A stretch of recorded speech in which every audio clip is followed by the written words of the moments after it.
Invest in better futures with UNCF. Visit uncf.org/invest. A mind is a terrible thing to waste, but a wonderful thing to invest in. A public service announcement brought to you by UNCF and the Ad Council. In surfing, the Guinness Book of World Records has confirmed that Sean Dollar, a 32-year-old surfer from California, has grabbed the record for surfing the largest wave by paddling in the U.S. It happened in December of 2012, about 100 miles west of San Diego. The wave has been verified as having a maximum height of 61 feet, beating the previous record of 57 feet. The world record for the largest wave happened in Portugal, with a wave 78 feet high. This is WJZ-FM, Catonsville, Baltimore's sports talk at 105.7 The Fan, and always live on the free Odyssey app. Weekends on The Fan. Here's Bruce Cunningham and Femi Ayanbadejo.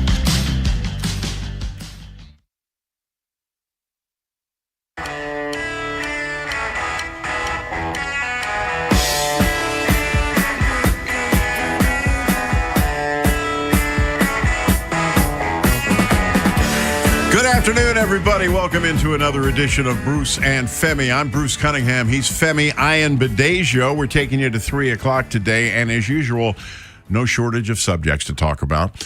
We'll start with the Orioles because that's the obvious one. It seemed to me the Tampa Bay series, and even these two games they've lost to Toronto, it seems like there's kind of a different team on the field. These last two games have just been crushing. You walk in the winning run on Thursday, and then last night you blow a 5-run lead.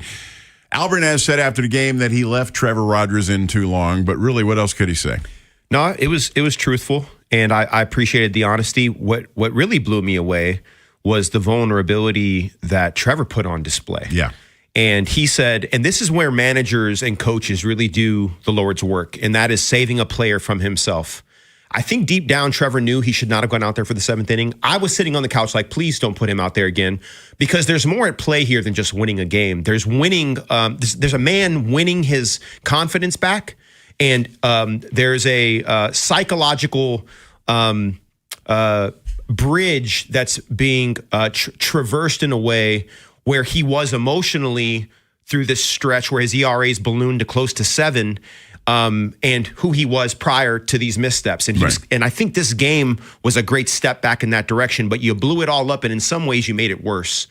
And I appreciate the honesty from the manager. I appreciate the honesty from the player, but this game was so crucial for just where the Orioles are and where the direction they were heading in. And this reminds me of two things, Bruce, and then I'll pass it back to you. That's fine. This reminds me of the Ravens-Bills game in week 1. Yeah. A game you should have won. Yep. And it reminds me of Cavs-Knicks game 1 of the Eastern Conference Finals. Yeah. It takes a long time to recover from things like this. And the only beauty about baseball is you get 162 of them. Yeah. In a 7-game series, you don't get that many. In a 17-game season, you don't get that many. Nope. But these are psychologically crushing. They are.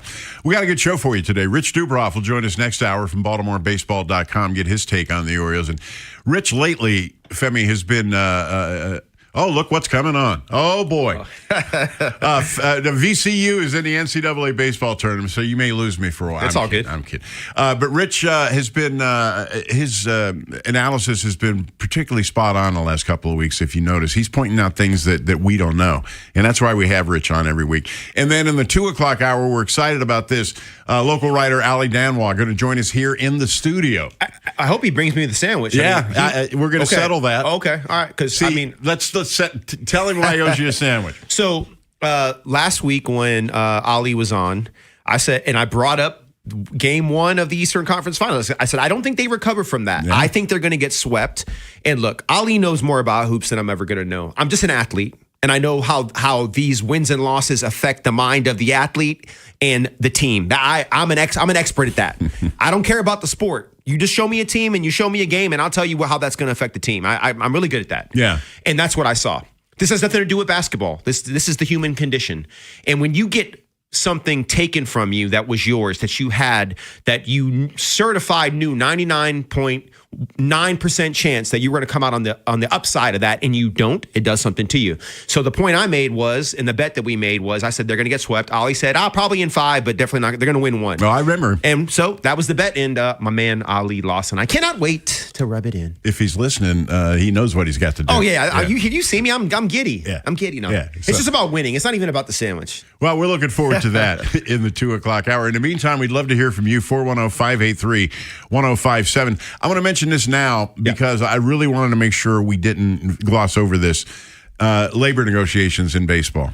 At the end of the season, the owners are probably going to lock the players out. Femi, this week, the owners came right out and said, we're asking for a salary cap. And the players responded, and they don't want it. I remember you and I got on the salary cap question a while back, and you kind of surprised me with your opinion on it. Yeah, no, I think the point that I wanted to make is that they need to pull a page from the NFL. And I understand that these larger markets in baseball have gotten used to being high on the hog. Right. But they're also spending a lot more money than everybody else. Mm-hmm. And I do think that there should be a centralization and a consolidation around revenue. And it should be split the same way that the NFL does it. The Green Bays of the world get the exact same amount of money as the New Yorks of the world. Yeah. The cap should be a hard cap. And the floor should be within 10 or maybe 20% of the max cap. That forces everybody to pay. And what baseball players, in my opinion, and by the way, I'm not going to sit here and act like I understand the MLB, PA, CBA perfectly. I don't. But I do know and understand revenue, and I do know and understand what I think is fair for everybody. If you want to raise the minimum salary, great. If you want to deal with arbitration and take it down a year so players hit free agency a little earlier, I'm great with that. But you have to get to a place where there's actual parity, and that the Dodgers, not the Giants, but the Dodgers and the Mets, and the Mets and the Yankees, Toronto, and all these teams with all this capital, right? You can pretty much predict, like, look, Tampa definitely outkicks their coverage every year. You know what I mean? Yeah. But they're the outlier. They're definitely the outlier. Mm-hmm. And the point I want the MLBPA to understand is that maybe there's not going to be those max crazy deals, but across the board, there will be the same amount of money spent. It'll just be spent on, it'll be less money to each player, but more money across all players. Does that make sense? Yeah. That's where we need to get to. And the idea of these smaller markets that are basically making zero revenue, you have to bring them along. And I think that there's a middle ground. You can't get turned off by the idea of revenue sharing and revenue splits. Like, that can't turn you off, because if you start playing the capitalism versus socialism game, you lose the forest from the trees, because in reality, there are some benefits to some socialistic principles. Let's be honest. The NFL is socialistic as hell. There are so many things. Look, I am all about capitalism, but I'm okay with some socialist leaning principles that allow the bottom to be a slightly higher, right? This K-shaped economy that people talk about is a massive problem, and that exists in a microcosm in Major League Baseball. Yeah, and it's different in structure in that there are so many more games. They have the most powerful union in all of sports. And that's why I think baseball fans are going to be real disappointed next year. I don't see any room for maneuver here. I mean, we want it, and the players are saying no. Yeah, but what's in it for the players? I mean, why would a salary cap be a good thing for them? Well, I think the salary cap is good for players for the reasons that I mentioned in the beginning, which is that the minimum salary could go from $750,000 to 1.2 or 1.3, maybe even 1.5 million. Right. That's more life-changing money for all players. Mm-hmm. Right now, the top 10% of Major League Baseball players are high on the hog. The bottom 90 they're doing great compared to the rest, normal people. But compared to the top 10%, they're not doing so great. So my point is more revenue distributed equally across all players. Right.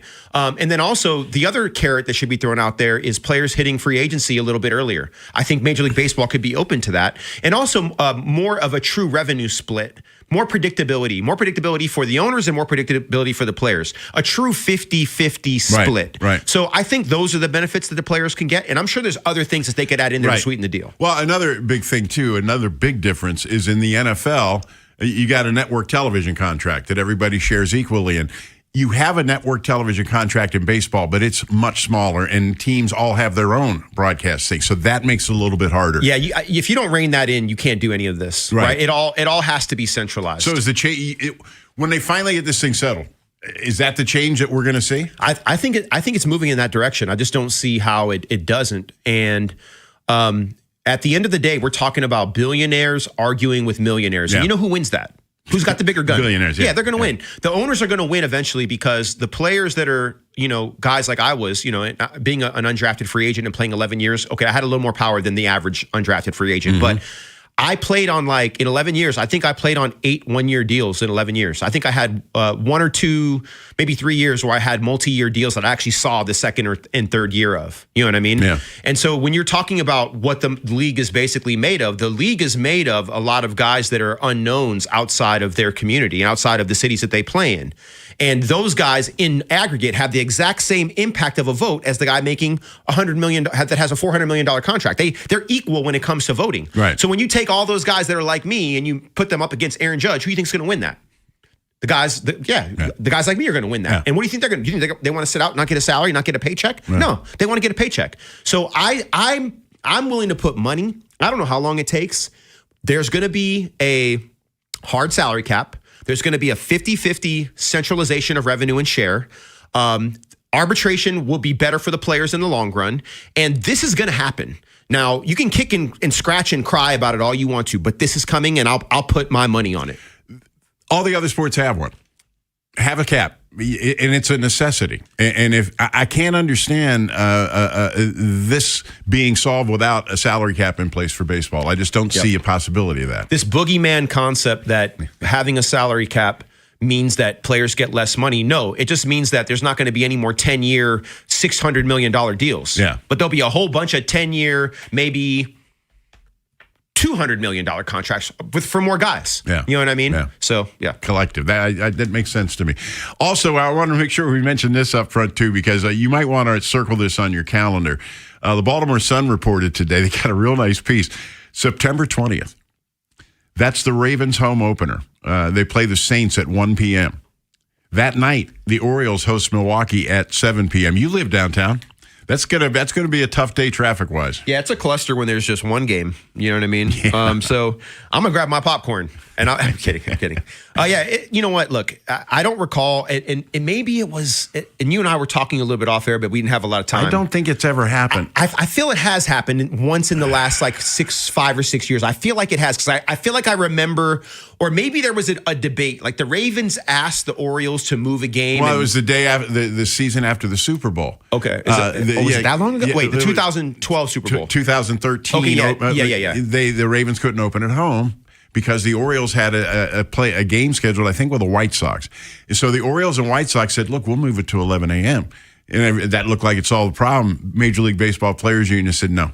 You got to consult with us. Maybe that's what I'm That's recalling. what it was. Okay. And so if you remember, the Ravens had to open on the road in Denver, and they got their brains beat out. Oh, I remember that. Yeah. Yes. But that's why they were on the road. I think Peyton and Denver put 50 burger on them. Yeah. And looked. But look, the Ravens lost that game, but they did win the war though, because they won the Super Bowl the year before. Yeah, they did. But I'm just saying, for sure, folks. September 20th, circle that date because you're going to be dealing with stuff you don't normally deal with. That's for sure. 410-583-1057 is the number. We're opening the phones next segment. Stick around. Got a hot take? The Plaza Ford text line. 410-583-1057. Last chance for Whip's homecoming weekend. See your hometown Maryland Whipsnakes battle the Utah Archers today at 5:30 as the Premier Lacrosse League takes over Loyola's Ridley Athletic Complex. Tickets start at just $25. Parking is free. Get yours now at PLLtickets.com. What if you could have the most reliable fiber-powered Wi-Fi? And get this, what if you could keep it at the same price for 5 years? During the Xfinity Summer Savings Event, now through June 15th, new customers can get our best price on gig Wi-Fi, just $50 a month for 5 years. And get online in minutes with same-day Wi-Fi. It's Wi-Fi that finds and fixes problems before you even notice them, like super intelligent Wi-Fi with a sixth sense. Plus, add one line of Xfinity Mobile Select and you can save an average of $60 a month over Verizon and AT&T. You can even try it free for a year. Lock in your price and unlock the possibilities during the Xfinity Summer Savings Event. Get it now at Xfinity.com. Xfinity. Imagine that. Restrictions apply. Requires paperless billing and auto pay with stored bank account. Taxes and fees extra. Savings based on 1 gig internet and 1 mobile select line compared to similar Verizon and AT&T plans over 5 years. After 12 months, regular rates apply to mobile select. Xfinity internet required. Speeds vary. Use of fiber coaxial cable. The new My Lowe's Pro Rewards American Express card. Earn 3 points per dollar spent on Lowe's qualifying purchases for the first 6 months after card account opening. Plus, save 5% every day on eligible purchases at Lowe's and earn points on eligible purchases everywhere else Amex is accepted. Card members get more at Lowe's. Subject to credit approval. 5% can't be combined with any other offer. Exclusions and restrictions apply. Points subject to loyalty terms at Lowe's.com/terms and credit reward terms at Synchrony.com/MLPRA-terms. Visit Lowe's.com/business credit. Indeed presents hires you can't afford to get wrong, like customer service associate at a dry cleaning shop. Yeah, hi. I'm here to pick up my suit. Ah, yes. Here you go. There must be a mistake. This is too small. It shrunk a whole lot. Look on the bright side. Now you have a suit you can give to a child. This is a job for sponsored jobs. This is what happens when you don't sponsor your job on Indeed. Next time, get matched with quality candidates with Indeed sponsored jobs. Visit Indeed.com/hire now and sponsor your job today. Weekends on the Fan. Here's Bruce Cunningham and Femi Ayanbadejo. It's a shame the way you mess around with your man. It's a shame the way you hurt me. Welcome back. It's a shame. Bruce and Femi on a Saturday. Aaron on the other side of the glass, keeping us straight. 410-583-1057 is the number. Let's go to the phones. Tony in Rosedale, what's up? Hey, how you guys doing? How you guys doing today? Doing great, up, man. Nice stay out. It is. This last weekend for the holiday, but just take it as it comes. Okay, Femi, at the end of my call, I got a real serious question about football free agency and you. But first, I want to give you guys, I'm a real Oriole fan since the 1975 or whatever. And I'm going to give you guys perspective on how I feel as a fan. All right. I feel as though I'm in the same exact place I was in last year. The Orioles is in this 4 to 6 game under 500 pocket, and they do little things to make me think they're coming out of it and raise a certain level of excitement. And then tobacco's like last night happened. It almost makes me say, go ahead and lose 8 in a row and just put everybody out of their misery so we can get on with our summer or whatever. Jeez. I mean, it does. We went through this last year. It was like the same exact pocket, 4 to 6 games below 500. And they tease you. Remember, they won 6 in a row last year, and you thought they was getting ready to get back in it. Yeah. And like I said, it's a little frustrating as a fan. That's what I wanted to say. I mean, you think they're coming out of it, and then, they take two steps backwards. But let's agree, though. In the last week, they've looked like a different team. Mm-hmm. They have. And I mean that in a positive way, right? Right. They have or whatever. I just hope, they just turn it all the way around instead of teasing us. Now, Femi, I had something to ask you from your perspective as a football player with these cut dates coming up. As a player, do you guys get a real heads up from your agent about what's going to happen to you, or do you block out what you hear in the media and all the rumors or whatever? Because there's some serious discussions that a lot of people have to have when it comes to their family, telling their little kid you have to go somewhere and make new friends or whatever. I mean, can you explain this process and how you manage your way through it and what it, curtails? Yeah, Tony, thanks. What a thoughtful question, because very few guys have been cut more times than I have. I played 11 years. I got cut a lot of times. But I got brought back every time too. Yeah. You know what I mean? So when you're young, most of us, adults in general are having kids later. And I was lucky enough to have my kids when I was in my late 20s, early 30s. So I was already pretty established as an NFL player. I only had to worry about me. No. The stress of having to take care of a wife and kids only compounds the stress of being cut, because every time you give in to the dream of extending your NFL career, you're delaying a real job with actual money coming in your pocket. Right. And there's a price to pay for that. And each situation is unique. So I want to acknowledge that first. The second part of it is that my agent to this day is one of my best friends. I met him at my pro day at SDSU, And we've been together ever since.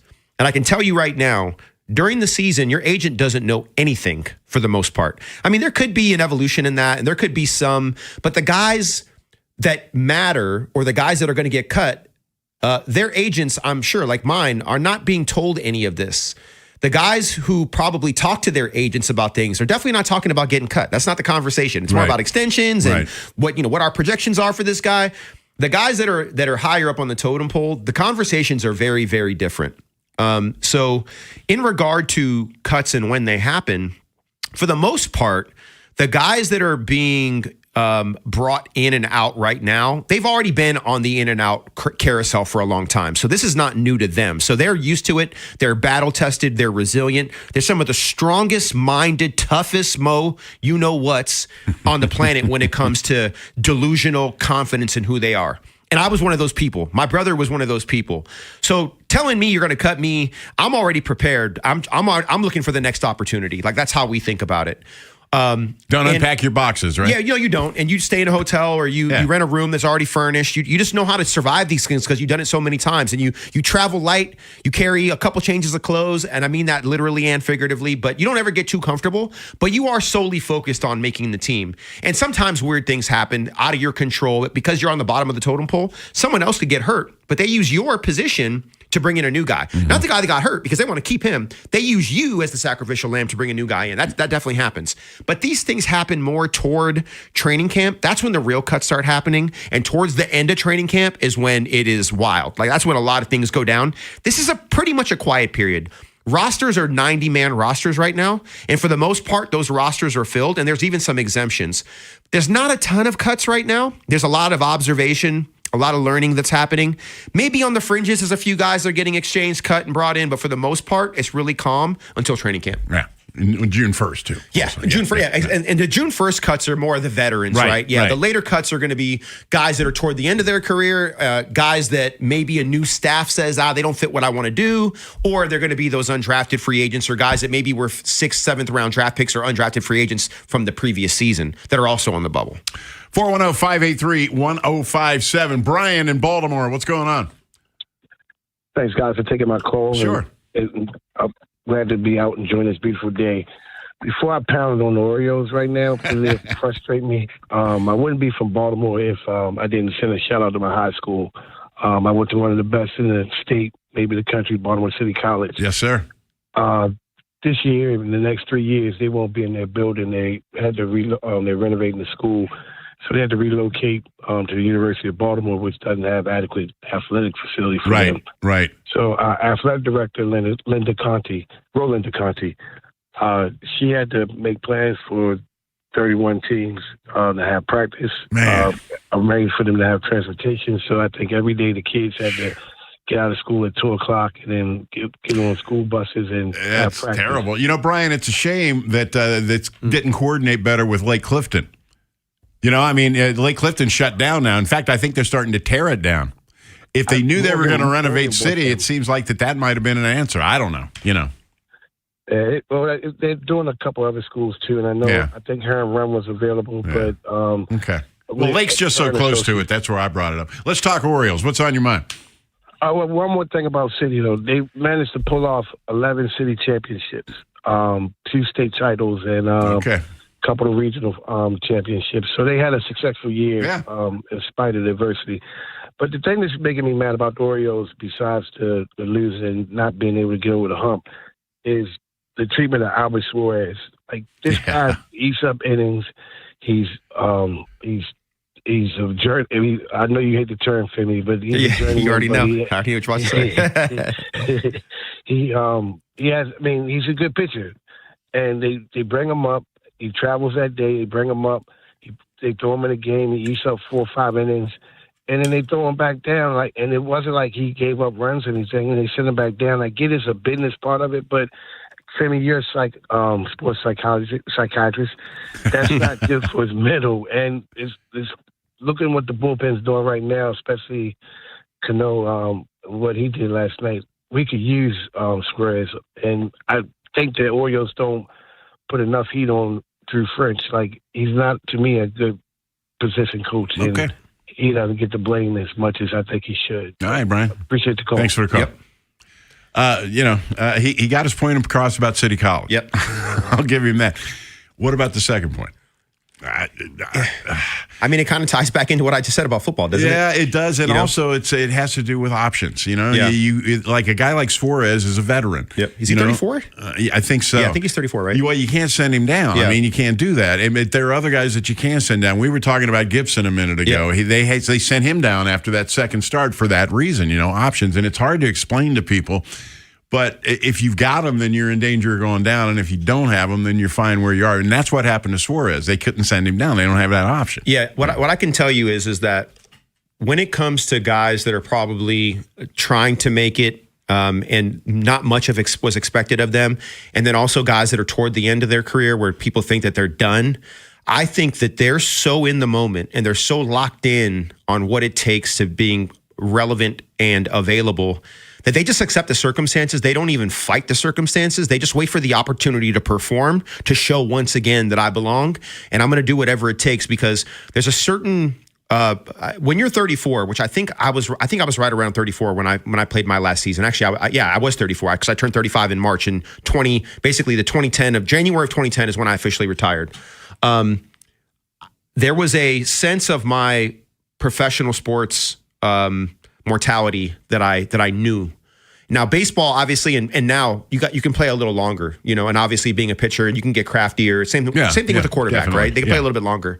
So my guess is that he's going to be happy with every opportunity that he gets. He probably sees his value as higher than maybe what they see his as, but it's working right now. Mm-hmm. You know what I mean? Mm-hmm. And what is the alternative, right? Sometimes when you get that more lucrative deal, expectations are raised. Oh, yeah. And when expectations are raised, if you don't match those expectations, you actually accelerate your professional sports mortality, because they say, you know what, we're paying you this, but you see, when you were in this lesser role with a lower price tag, we were okay with that. Yeah. But now you're a little older and we have higher expectations. You're getting paid more. Yeah.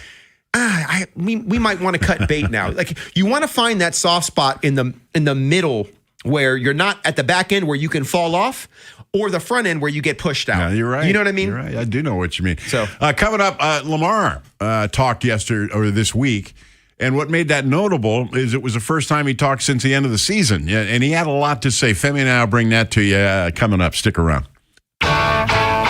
Big Bad Morning Show. Vinny and Haynie. Inside Access. Live on YouTube weekdays 6 till 6. Subscribe for daily shorts right to your phone and never miss what you missed. 105.7 The Fan. With more choices and the most Memorial Day savings, drive home your best deal from Dark Cars Toyota of Baltimore. Whether you're upgrading, buying your first car, or just exploring options, Dark Cars has the keys waiting for you. Memorial Day deals all month long at Dark Cars Toyota of Baltimore. This golf season, get fit for clubs with Baltimore County Golf and start improving your game. Plus, Baltimore County Golf gives you more golf with your golf purchase than other retailers. More range credits to practice with your new clubs. More rounds at Greystone and Woodlands to get out on the course. More money back to Advantage cardholders to spend in the golf shop or on lessons with any of our PGA professionals. Visit BaltimoreGolfing.com/getfit to make an appointment and get more golf for your club purchase this season. Get fit and get more with Baltimore County Golf. With Popeye's new $5 faves menu, you can get this 3-piece chicken, this 3-piece tenders, this chicken sandwich, or these 2 regular sides for just $5 a piece. I know you can't see what I see, but trust me, those bold Louisiana flavors look so good, you might just have to get them all. Now there's an idea. Love that chicken from Popeyes. Limited time at participating U.S. restaurants. Price may vary. Terms apply. University of Maryland Global Campus offers more than 55 flexible online certificates that provide short-term credentials and real-world skills you can use immediately, with a range of affordable undergraduate and graduate certificates in high-demand fields like business, AI, cybersecurity, data analytics, and healthcare. You can earn credentials quickly to help advance your career. No application fee if you apply by June 1st. Classes start soon. Learn more at umgc.edu. Certified to operate in Virginia by Chev. In the zone, AutoZone. Welcome to Markdowns for Miles at AutoZone. Thanks. Is oil marked down? Save up to $15 when you buy 5 quarts and a filter. And fuel treatment? 2 for $9 on Lucas. brake pads? Marked down to free. Free? Get free Duralast brake pads when you buy 2 Duralast rotors. That's several markdowns. For many more miles. Get in the zone, AutoZone. Restrictions apply. My name is Whitney Allen, and I'm a widow. My husband, Ryan, died. We never thought we'd ever have to use life insurance, but the unexpected happened. With Ethos, signing up was fast and 100% online. You can get a quote in seconds, apply in minutes, and get same-day coverage. No medical exams, and you can get up to $3 million worth of coverage. I'm grateful we were prepared. Get your free quote at ethos.com/radio. That's ethos.com/radio. Paid spokesperson. Time spent on application may vary. Online health questions required. Weekends on the Fan. Here's Bruce Cunningham and Femi Ayanbadejo.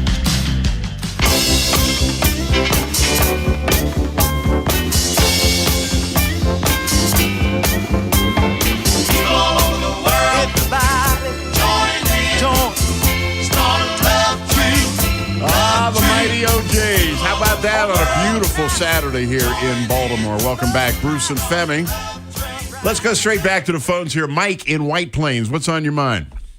Hey, thanks for taking my call, Bruce. Sure thing. Hey, Mike. Hey, you know what, Femi, man? What's up? My favorite game of all time, other than the Ravens Super Bowl, was when they finally beat Jacksonville. Yep. Yeah. That was my favorite game of all time. That was probably one of the best.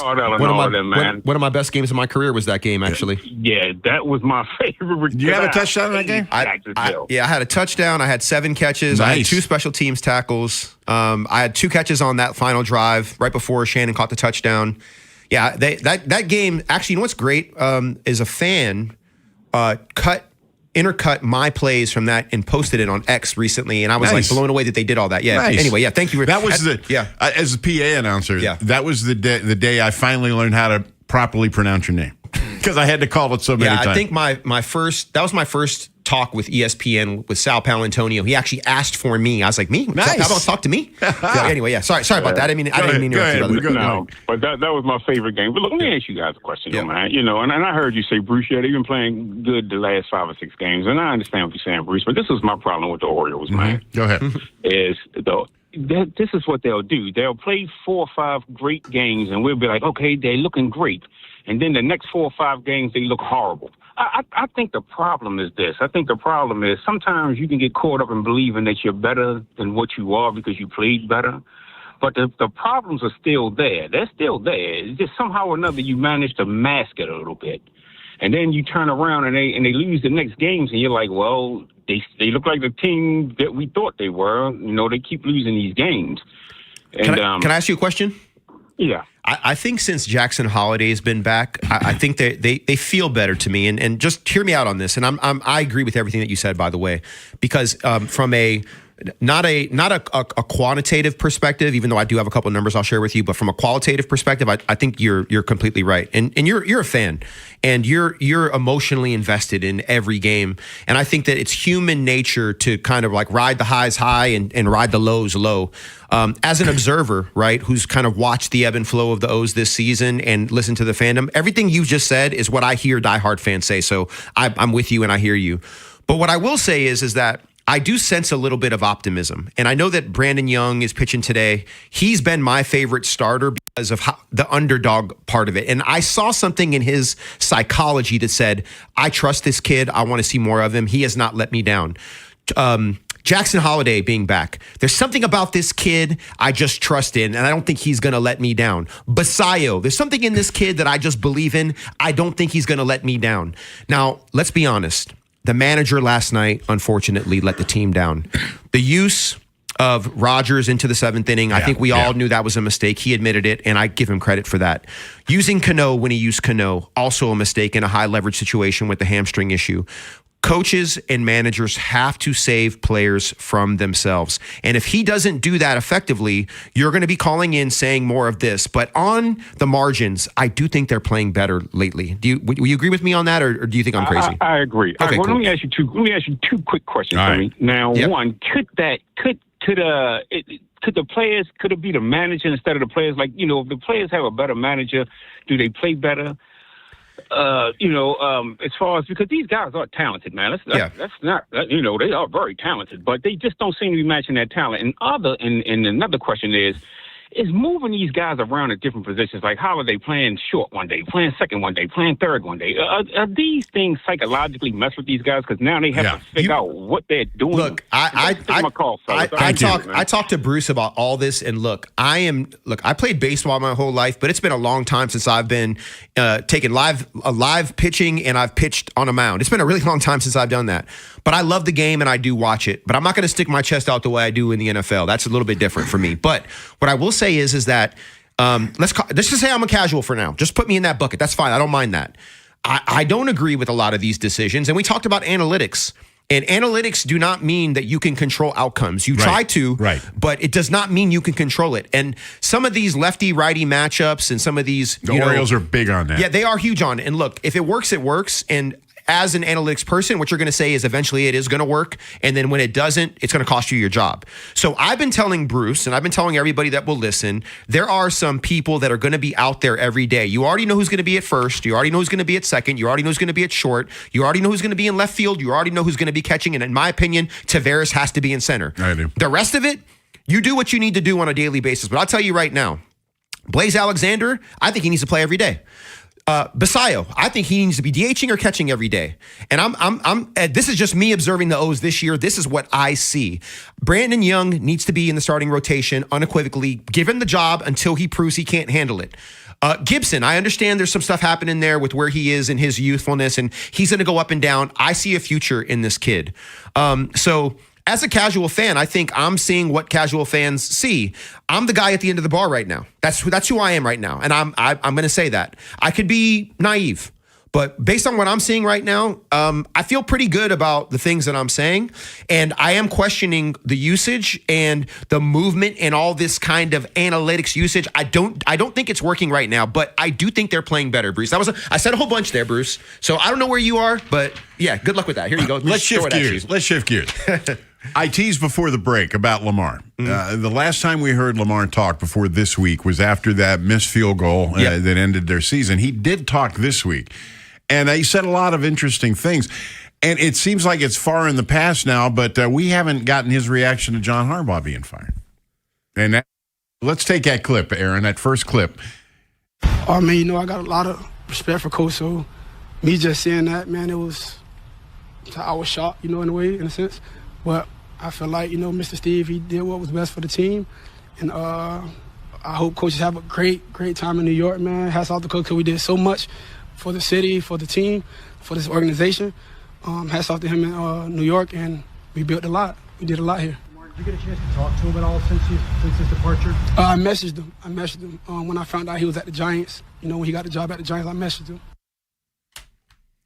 Yeah, I mean, look, I think that Lamar did a great job answering that. And I know that a lot of people, because Lamar is silent, they take liberties with, his introversion. And I hate it so much, because when a man is not talking, you do not have the right to crawl in his mind and speak for him. Him and Coach Harbaugh did a lot of great things. He acknowledged that. Everybody can see that.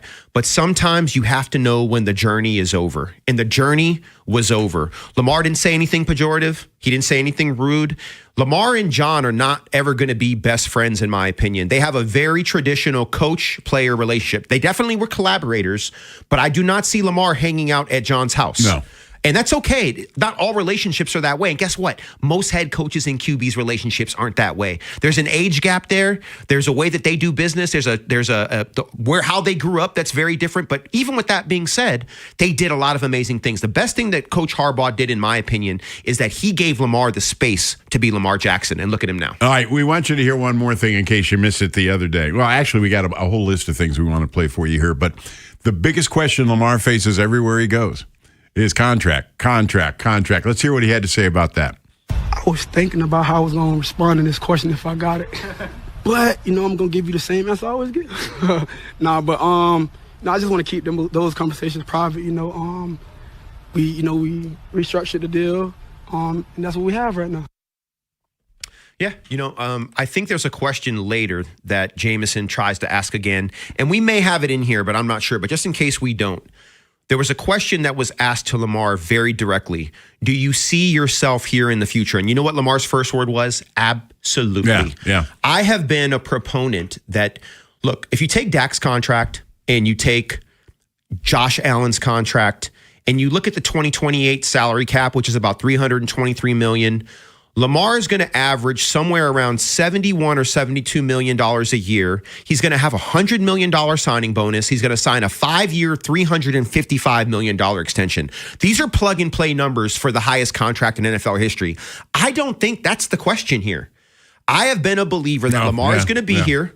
I have been a believer that Lamar wants to be here, but this is a lot of change for a person who does not like necessarily to have a lot of change, in my opinion. He wants to see what the lay of the land is. Exactly. And I think that's a logical thing. I think anybody could understand. Yeah, and I don't think, and this is the thing that blows my mind. When I listen to the people like Mike Florio and Nick Wright, a.k.a. Nick Wrong, and I listen to other people, they're so lazy. They don't even do their homework. Like, if you actually pay attention and you listen to what's going on, Mike Florio actually tried to tell Chris Sims that maybe it's the Ravens now. Maybe it's the Ravens pulling the contract. After Steve Bisciotti went on live, streaming TV and terrestrial TV and everything, everyone saw the interview. And he said, we're going to look at the old deal. We're going to give him a newer version of the same deal. We'll make him the highest paid player. And that's what we want to do. Yeah. You think he changed his mind all of a sudden? Why would he say that in March and then change his mind now? I agree. Mike Florio, to me, is the biggest Lamar hater on the planet. He uses nothing logical. Chris Sims pushed back harder than I've ever seen Chris Sims push, and clap for Chris Sims for what he said to Mike Florio. Mike Florio tried to play the age card with Lamar Jackson. Lamar Jackson is 29. Did he not just see how old the guy was that won the MVP this year? His name is Matt Stafford. You know how Matt Stafford is? He's 38. And guess what the Rams did? They just gave him a 1-year, $55.5 million deal. Please stop it. Do your homework and stop being lazy. Now, about the contract, the obvious next question, Aaron, we're going to skip one. We're going to cut 35. How does he feel about Baltimore and the Ravens? Absolutely. I love the Ravens. I love this organization. I love this city. Just the team that drafted me, got a lot of love for me. And I believe, I got a lot of love for the city and this team as well. So, like I told you, the reconstruction is done. Cool with that, but I love Baltimore. Everybody should know that by now. What do we make of that? Oh, I mean, in relationship to the contract, like I said, I think it just reinforces what we've been saying. Okay. This is not complicated. People like to take things that are very simple, and you can look at the board and go 1 + 1 is 2. And if you want to triangulate where this is leading, I already made the statement that Jameson asked another question later about Lamar's kind of commitment to the city and to Baltimore, and does he anticipate him being here in the future? And he said the word absolutely. And all this does on his love for Baltimore and the Ravens is confirm what we already know. To me, and once again, I could be missing something. I 100% could be missing something because I'm feeling my way through this the same way you guys are.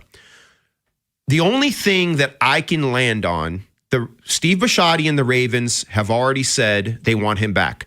Eric DaCosta was here with us a couple weeks ago and reaffirmed the love they have and affection they have for Lamar Jackson. He said Lamar Jackson is the best player in the NFL. Did that change since those things were said? No, they haven't changed. The only reason this deal isn't done is because Lamar doesn't want to do it yet. Now, whether that's and maybe there's a mix of reasons.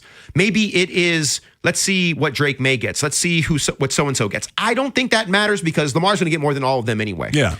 And it is okay. Lamar has earned the right in his 9th season at his place of work when you change a bunch of people that have been running the organization to a bunch of new people to say, you know what? I like what I see so far.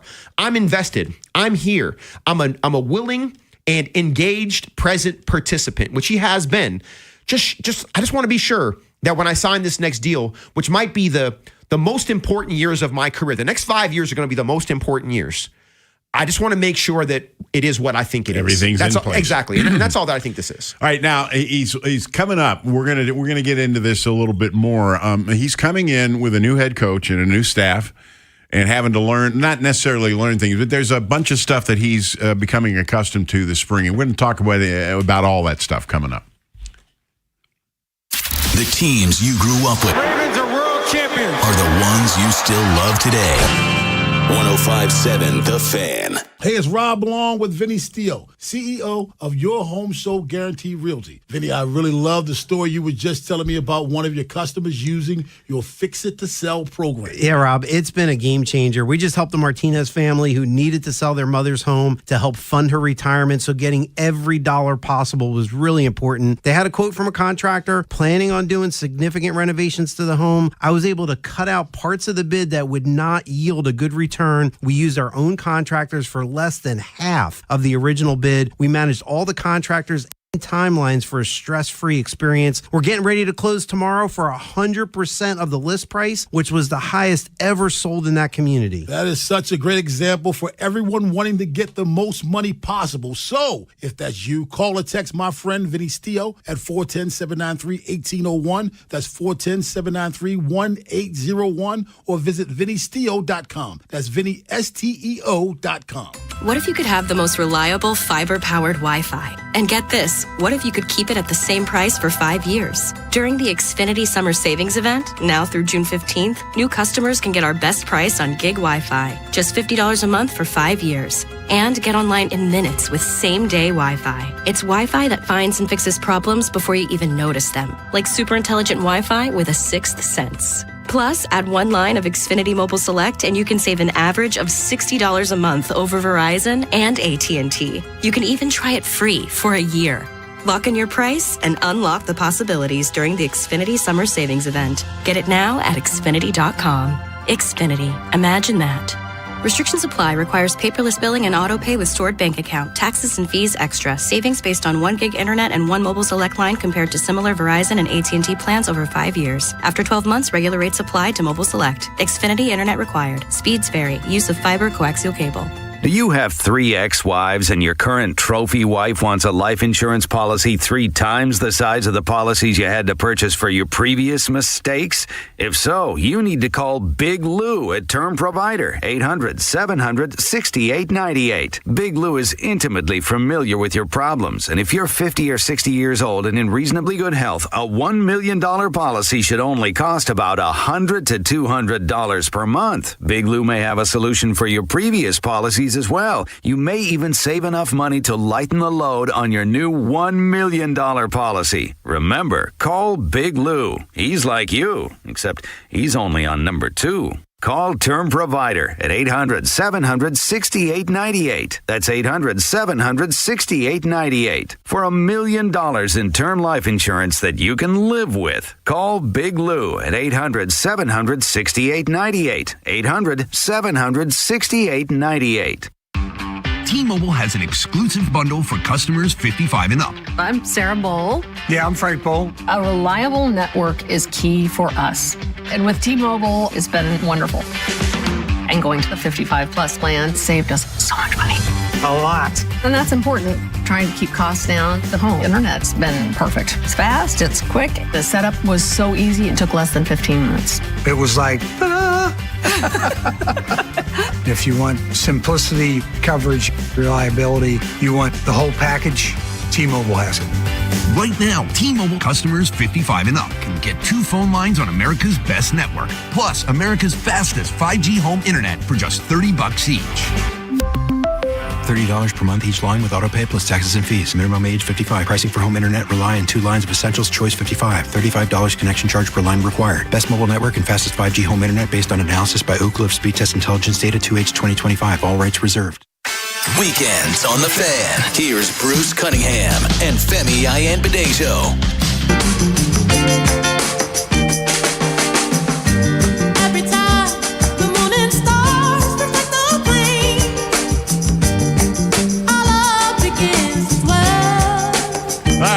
Back, Bruce and Femi on a Saturday, and a beautiful Saturday it is. I got out and did my lawn work yesterday. Did all my yard work. You know, I know you're a big city sophisticate. You don't have to worry about that. No, it's all good. I got out in the sun yesterday and got all that done. And I want to mention one more thing before we get back to Lamar. The Montreal Canadiens have been eliminated from the Stanley Cup playoffs. Vegas will play the Carolina Hurricanes in the Stanley Cup Finals. Here's the reason I mention it. The Canadiens are like the Yankees in hockey. They got many more championships than anybody else, but they haven't had one since the 90s. And that defeat in the playoffs last night ensures that an American team will have won the Grey Cup sooner than a Canadian team won the Stanley Cup. So that's like that undefeated season Miami had. It renewed itself. So that just renewed itself there. Yeah. You know what's interesting is that I'm a big PTI fan. And those guys, man, they blow me away with their knowledge and their experience. Yeah. And I'm going to be honest, I don't agree with a lot of things that they talk about. But, man, do they pound the pavement on hockey. Yeah. Haynie would be proud. Yeah. Haynie would be proud. But Vinny's a hockey guy. What? I feel like, I don't hear Haynie talking about hockey at all? Oh, because Vinny talks about it. Oh, is that what it is? Okay, all right. Yeah. Okay. In fact, the Carolina Hurricanes are in the finals with Vegas. That's who drafted Vinny's son. Oh, okay, gotcha. Carolina. Okay. So, yep. All right, let's get back to Lamar here. What you made the point already about the contract and all that, and he wants to see how things are going to settle out and what he's dealing with here. And at the head of that question for him is his new head coach, Jesse Minter. Let's hear what he had to say about that. Man, cool dude, cool coach, man. Always has a smile on his face. I just told him on the field today, I'm like, every time I come in the building, you always smiling. Like, you don't know what coaches think. He just got a smile on his face, and that's great to have, man. Now, whenever coaches are changed, a sports writer who you don't like made this point one time. When a manager's changed in baseball or if coaches change during the season of football, everybody plays better for a while because there's a new guy in charge. Is that true? I don't think so. Okay. I mean, I should have told you somebody else. Really. No, no. Because I've actually heard this statement before. Yeah. I don't care about one game blips like that. That doesn't matter to me. I mean, the guy who got fired for a reason. You know what I mean? So, and the team is still the team. I mean, how often does a team turn around mid-season when a guy gets fired? Doesn't happen. Yeah, exactly. No. So they, a one game. Okay, look, is it possible that there are examples? Yes, there definitely are. But a one game movement upward. Yeah. If it's not sustainable, then it's not effective necessarily. You know what I mean? So then the question is he's in these OTAs. By the way, he did show up. Yeah. Very nice of him. Excuse me.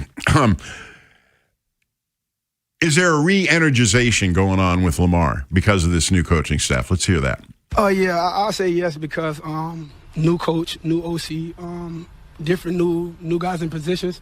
So everything is just new, basically, besides upstairs, But coaching staff is just new, and I can say it's a breath of fresh air because everything is just new. That's all. Yeah, no, I think that with new stuff requires a new focus because it is new. And I had jumped onto the podcast with Bobby Trossett, Jeff Zebrick, and Cole Jackson, and I chimed in the chat, and I basically said, hey, has anyone asked Lamar about the effects of the new verbiage and the tagging of plays? Because all offenses kind of run the same stuff, but it's the language the names they give it. Exactly. Yeah. It's the language that makes the learning curve difficult. And I know this because I've been in multiple offenses, and I wouldn't expect somebody in the media to necessarily understand that because maybe they haven't played in the NFL, maybe they haven't played college or even high school. Yeah. Playing high school, college, or the NFL, there's value in any play for sure. And I'm sure, and look, there's a ton of things that guys in the media learn about a locker room just from observation. So this has nothing to do with that.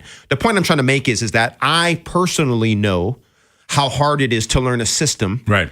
When the language is completely different from the previous one. Now, you have Greg Roman, right? You had Marty Morningwig, obviously not in the order that it happened. You have Coach Monken, and now you have your fourth coordinator. I give Lamar a tip of the cap. Yeah.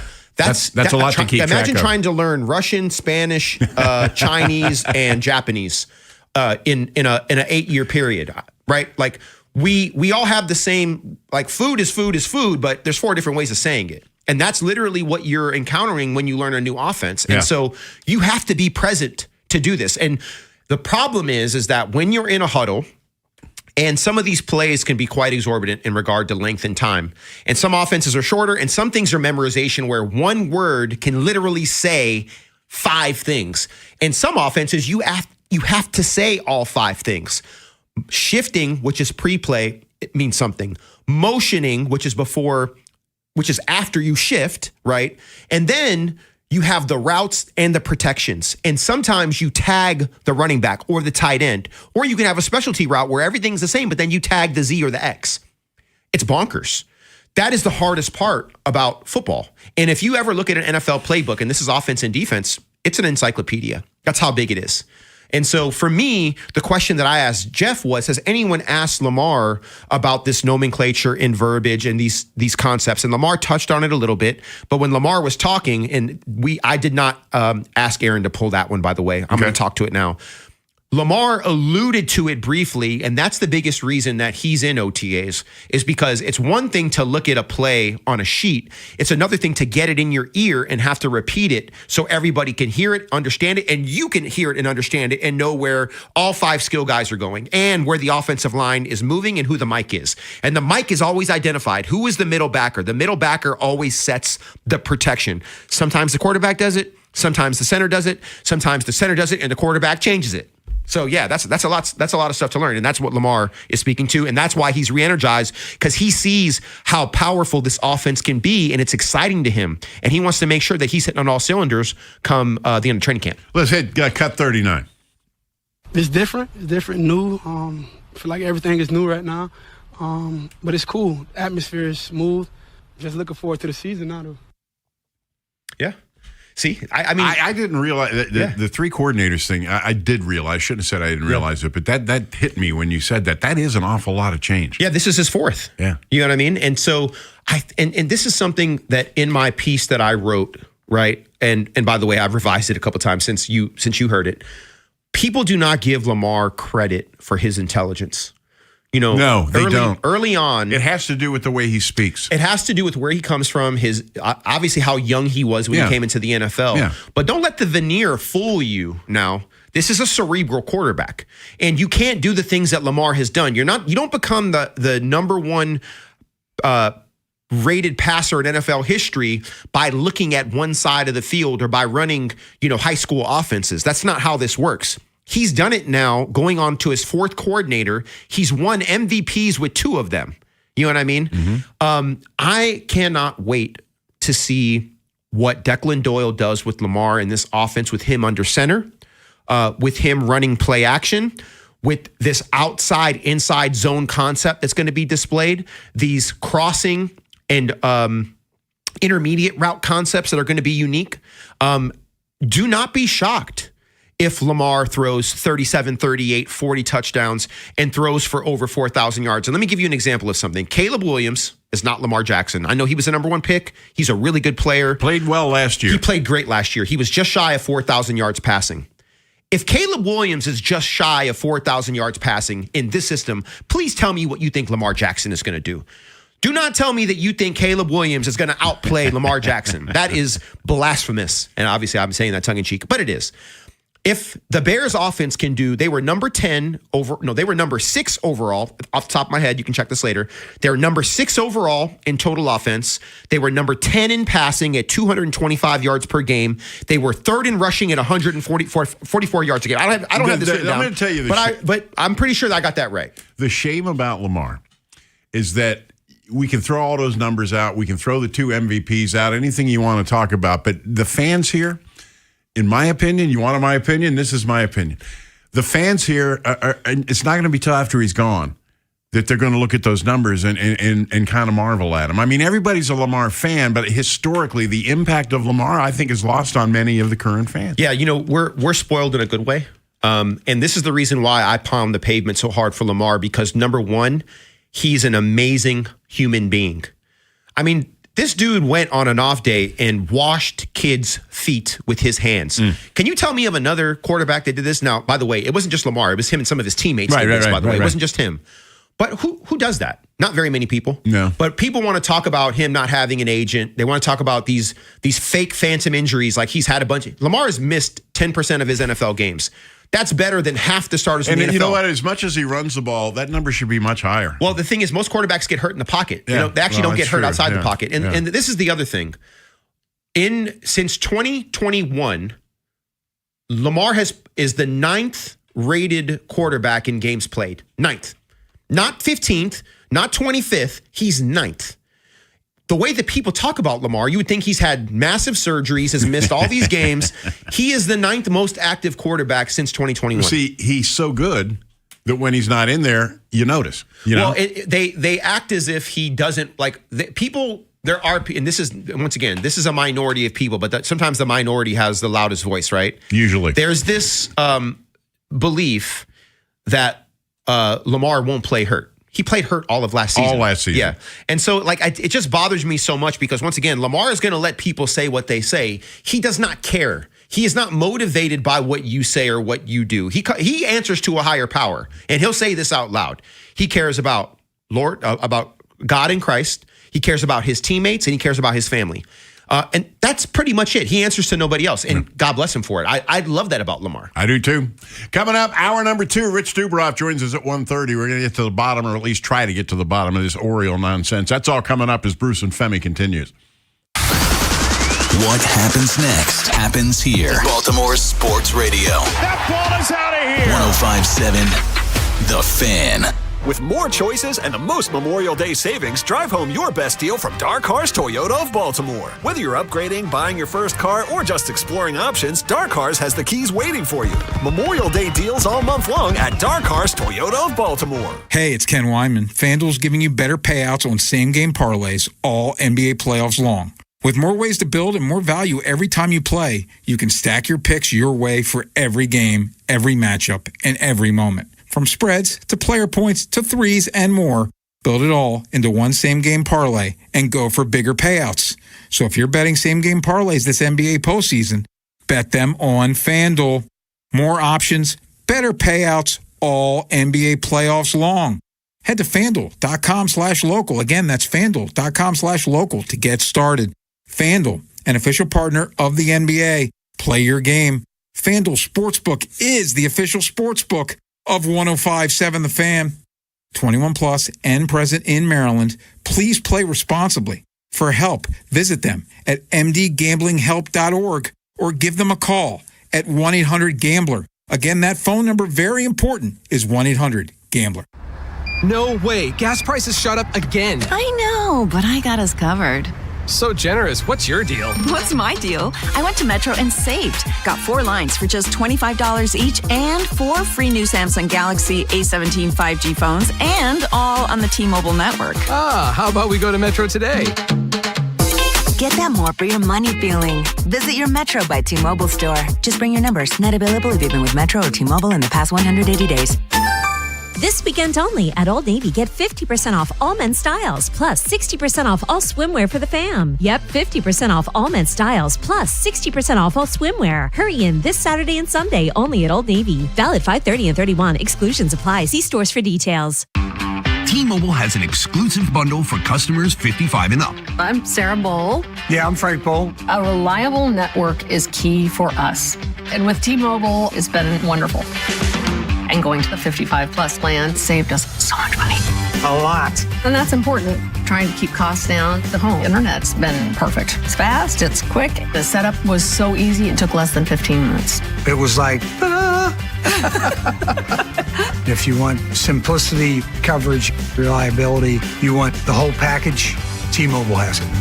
Right now, T-Mobile customers 55 and up can get 2 phone lines on America's best network, plus America's fastest 5G home internet for just $30 each.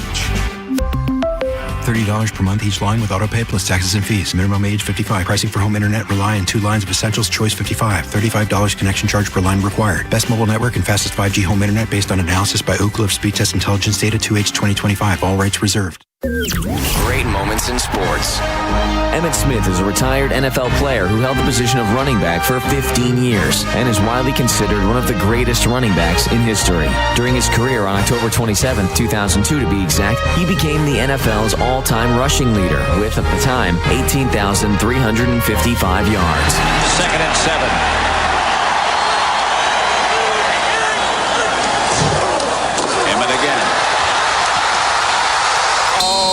Broke it for a touchdown. Emmitt Smith has just become the NFL's all-time leading rusher. What a thrill to be a part of it. I mean, the feeling down here on the sideline, it's just awesome. He's one of only 4 players to ever pass the 21,000 combined yards mark, and his list of accomplishments, records, and awards seems limitless, not to mention his 3rd season win of Dancing with the Stars. This is WJZ-FM, Catonsville, Baltimore's sports talk at 105.7 The Fan, and always live on the free Odyssey app. Weekends on The Fan. Here's Bruce Cunningham and Femi Ayanbadejo.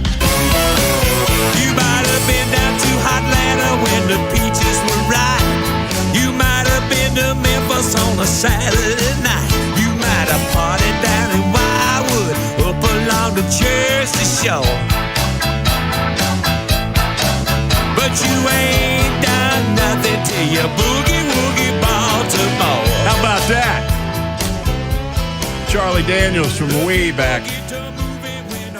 Femi, when I was at the other station, 1570, we used to play this every Saturday, and me and Aaron Wilson would play it every Saturday going into the second hour. And it got so popular that I got a letter from the record company. Oh, is that right? Thanks for the spins. Oh, wow. Yeah, Okay. yeah. No check, because that would have been Yeah, I was payable. wondering. Yeah. Orioles back in action today, 4 o'clock. It's been a tough run for them lately. The last 2 nights, they lost 2 winnable games. In fact, Thursday night, they lost it on a bases-loaded walk. And then last night, they blow a 5-run lead. Today, they're going back at it with Toronto. And let's face it, Femi, let's be honest. Toronto's a team they got to make up ground on. They can't be losing to Toronto. You know, it dropped them back under 500. In fact, they're now 6 games under 500, which is, if you look earlier in the week, they were starting to make some progress. Anyway, your guy, Brandon Young's on the mound today against Trey Savage, and they need a win real bad. Yeah, I mean, Toronto's 8-2 in their last 10. Yeah. Baltimore's 5-5. But it was looking pretty good until these last 2 games. Yeah. You know, so, but like I said, you know, we had a caller earlier. I don't know if it was Tony or somebody else, but I do think they're playing better ball. And I do think that Jackson Holiday has something to do with that. I do think that pitching in general has been better across the board. And somebody made a statement that I thought was really intuitive. It's interesting that hitting can kind of ignite the lineup. Oh, yeah. Well, I also think pitching can too. You know, when pitchers see other pitchers go out there and pitch well, then, you know, I think that can have a psychological effect and positive effect as well. It's contagious. It is contagious. I think anything positive can be contagious. And as humans, we learn through observation, right? And all I'm trying to say is, like, on the margins, you know, qualitatively, I think they're playing better ball. My hope is that, and Bruce, maybe what we can do is, do you have the standings right now for the wild card? Where are they at right now on that? Let me get it for you. Or I'm looking at today. Because I know, like, last week, I think they were 3 games out of the last wild card spot. Right now, they are, let's get wild card. Right now, they have fallen 3 games back. Okay, that's about the same as it was last time I looked. 1, 2, 3, 4, 5, 6, but they're in 7th place. Yeah. For the wild card. The wild card is the realistic goal here, but here's the other thing to understand about the wild card. If you've been looking at it, it's been all Yankees, you know, because the Yankees are, you know, Toronto's leading the division. Well, coming up behind the Yankees, very sneakily, the White Sox are 3 games over 500. They're 30-27, so you better be looking over your shoulder at them too. I think the Orioles are good enough to go to the postseason. Excuse me. I apologize. This is nagging me to. They're good enough to go to the postseason. I don't know if they're good enough to win the World Series, but they're good enough to go to the postseason. But it's time to start showing that on a day in and day out basis. Look, in baseball, you're going to lose a lot. It's a game of failure. But you can't go on these losing streaks, and you got to be aware of who you're up against. And in Toronto's case, that's the team you got to try to catch right now. But the last 2 have been close. They've been competitive. They've been interesting. It's just very frustrating. Yeah, you know, I think that the biggest issue is, and you and I were talking off air about this, they're definitely playing better defense. Yeah. At one point, I think they were the 4th worst defense in baseball. And they went from that to now where they're actually 20th in fielding now. So as of late, they're actually playing even much better than that. To go from 28th to 20, you've actually got to be playing probably top 10 defense to make that kind of jump. There have been fewer errors. Yeah, and I also think that if you look at, when it comes to runs scored, they're 11th in baseball at 4.5. But when it comes to runs allowed, they're 28th at 5.2. So, you know, I think the hitting in general has been good enough. Now, they leave way too many runners left on base for sure. They run themselves out of potential rallies Alonso for sure. Picked off the other night. I've never seen anything like it in regard to them getting picked off bases, and I don't even know what to say about it. But I won't dwell on it. But running the bases has definitely been an issue, and leaving runners in scoring position has also been an issue as well. One of the things that Tyler Rogers talked about, and we can talk about this probably when there's an issue with pitching, I think that he had made a point. I thought it was a command issue, and I think he actually acknowledged that post-game yesterday. He had way too many fastballs that were center of the plate, and in the first 6 innings of the game, his changeup was working, his sweeper was working, and he was locating his fastball. He tired. Exactly. And that's when and you then start things started leaking back over the middle of the plate. That's how it works. Yep. You know. But again, as we said many times, Alvarez did say after the game, I left him in too long. So I'll just tip my cap to that. Thank you for being honest. You know, I'll just do that. Let's go to the phones here real quick. Bob and Glen Burnie, what's up? Yeah, man. You were talking about Lamar, the offense and everything. Yeah. They're going to try a wildcat offense because that's what Miami did about a few years ago. I think it did help them a lot. All right, thanks for the call. No, we're not running the wildcat. You have Lamar Jackson at quarterback. That is the wildcat. You already have the advantage. You don't need to run the wildcat. Wildcat is a gimmick. The Dolphins ran the wildcat because they had a terrible quarterback. That's not Lamar Jackson. So I do not want to see any wildcat. Now, if they want to do that every once in a while, and I think Coach Monken did it a couple times with, he put Derrick Henry back there with a direct snap or whatever. And Andrews, they like to do that too. Yeah, well, they did it with him on short yardage though, under center. You know what I mean? That's not technically the wildcat, but what you're saying is not incorrect. Right. Some of these short yardage plays, they have some tricks, and they ran the hurricane play, and Mark Andrews took it in for a touchdown. Hey, great call, it worked. But when you have the best player in the world, in my opinion, the gimmicky stuff is risky. And the upside of it is nice, but the downside, if it goes wrong, is terrible. And so, I'm just not a fan of gimmicks. I just don't see the wildcat. Like, if they run it 4 or 5 times this year, I'll say the over-under on the wildcat this year is 4. I read this. I forget where I read it, but last year they drafted this kid Vincent from Alabama A&M. Tackle. He apparently is tearing it up in these OTAs. Yeah. They love him. Stanley's not there every day, so they've been plugging him in at left tackle. Now, as you know, at OTAs, you're only going to see so much. Nobody's hitting or anything. You're in helmets and shorts, basically, but they are impressed. Yeah, I think Trey Hendrickson has taken him under his wing a little bit because there's a relationship between high-end rush ends and tackles, right? Yeah. Like, they're always going. And so one of the things that I heard coming out of OTAs is that, yes, they want him to be the swing tackle for sure. But Ronnie, obviously, at this point in his career, he's gonna rest and be smart, as he should, right? Definitely, yeah. But we know who the starting left tackle is here. Ronnie's still a top 15 left tackle in the NFL. But Vincent needs to get ready. You just don't know when your number's going to be called. And I love the idea that Trey Hendrickson is one of the most successful pass rushers of his generation, and he's a teacher. He's actually one of those players that loves to help his teammates and teach. So I love what's developing there. And if you could learn a couple tricks from one of the best pass rushers in football, you're only going to be better prepared. And you're going to see him every day at practice. You'll be ready. And I know they're not in pads yet, but you can only practice with what you have. Well, if they have a 4th-round draft pick that can ascend to starting status, then that's good economically too. Yeah. I mean, it's good for everybody. But Vincent went to Alabama A&M. I used to cover them. John Stallworth went to Alabama. Oh, is that right? I didn't know that. Yeah. So they've got a bit of a history. So I'll be pulling for him. That's for sure. 410-583-1057. We may open the phones next segment if you guys want to talk to us. 410-583-1057. And we'll continue talking about Lamar Jackson. That's all coming up. Big Bad Morning Show. Vinny and Haynie. Inside Access. Live on YouTube weekdays 6 till 6. Search Baltimore 1057 The Fan. Subscribe for daily shorts right to your phone and never miss what you missed. 1057 The Fan. With Popeye's new $5 faves menu, you can get this 3-piece chicken, this 3-piece tenders, this chicken sandwich, or these 2 regular sides for just $5 a piece. I know you can't see what I see, but trust me, those bold Louisiana flavors look so good, you might just have to get them all. Now there's an idea.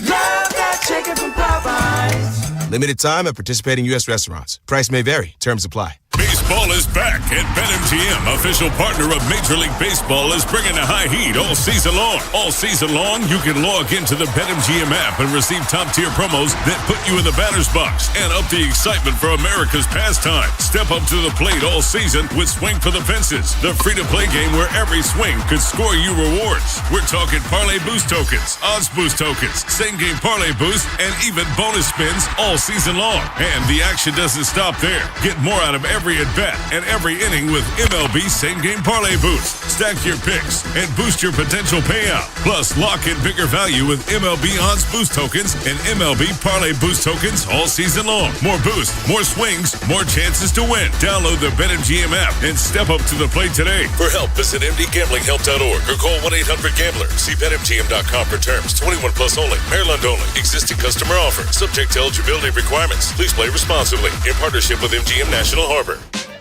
You know the rush when you reach that goal, when something you've worked for pays off. That's success. At University of Maryland Global Campus, we believe you should never stop chasing it. That's why we offer a skills-based education that helps move your career forward. Learn how to apply emerging technologies like AI and data science. Build your leadership and critical thinking skills.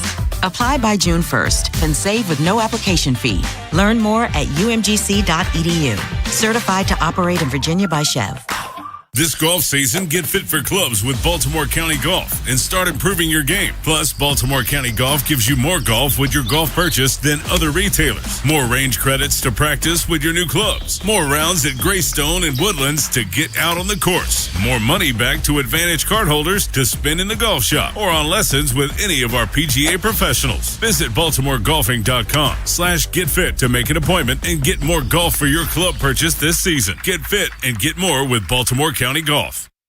In a world in need of a hero, one man rises to the challenge in style. He is... just driving the kids to soccer practice. Make every day feel epic in the all-new Hyundai Palisade Hybrid with up to an EPA-estimated 619 miles of range on select trims, advanced tech, and class-leading interior space. Visit HyundaiUSA.com or call 562-314-4603 for more details. And hey, come on, no cleats on the seats. Too many tools, too much stress, and way too many bills. Odoo replaces it all. One connected platform for every part of your business, so you can work faster, smarter, and for less. Odoo, the only software you'll ever need. Try it free today at odoo.com. That's ODOO.com.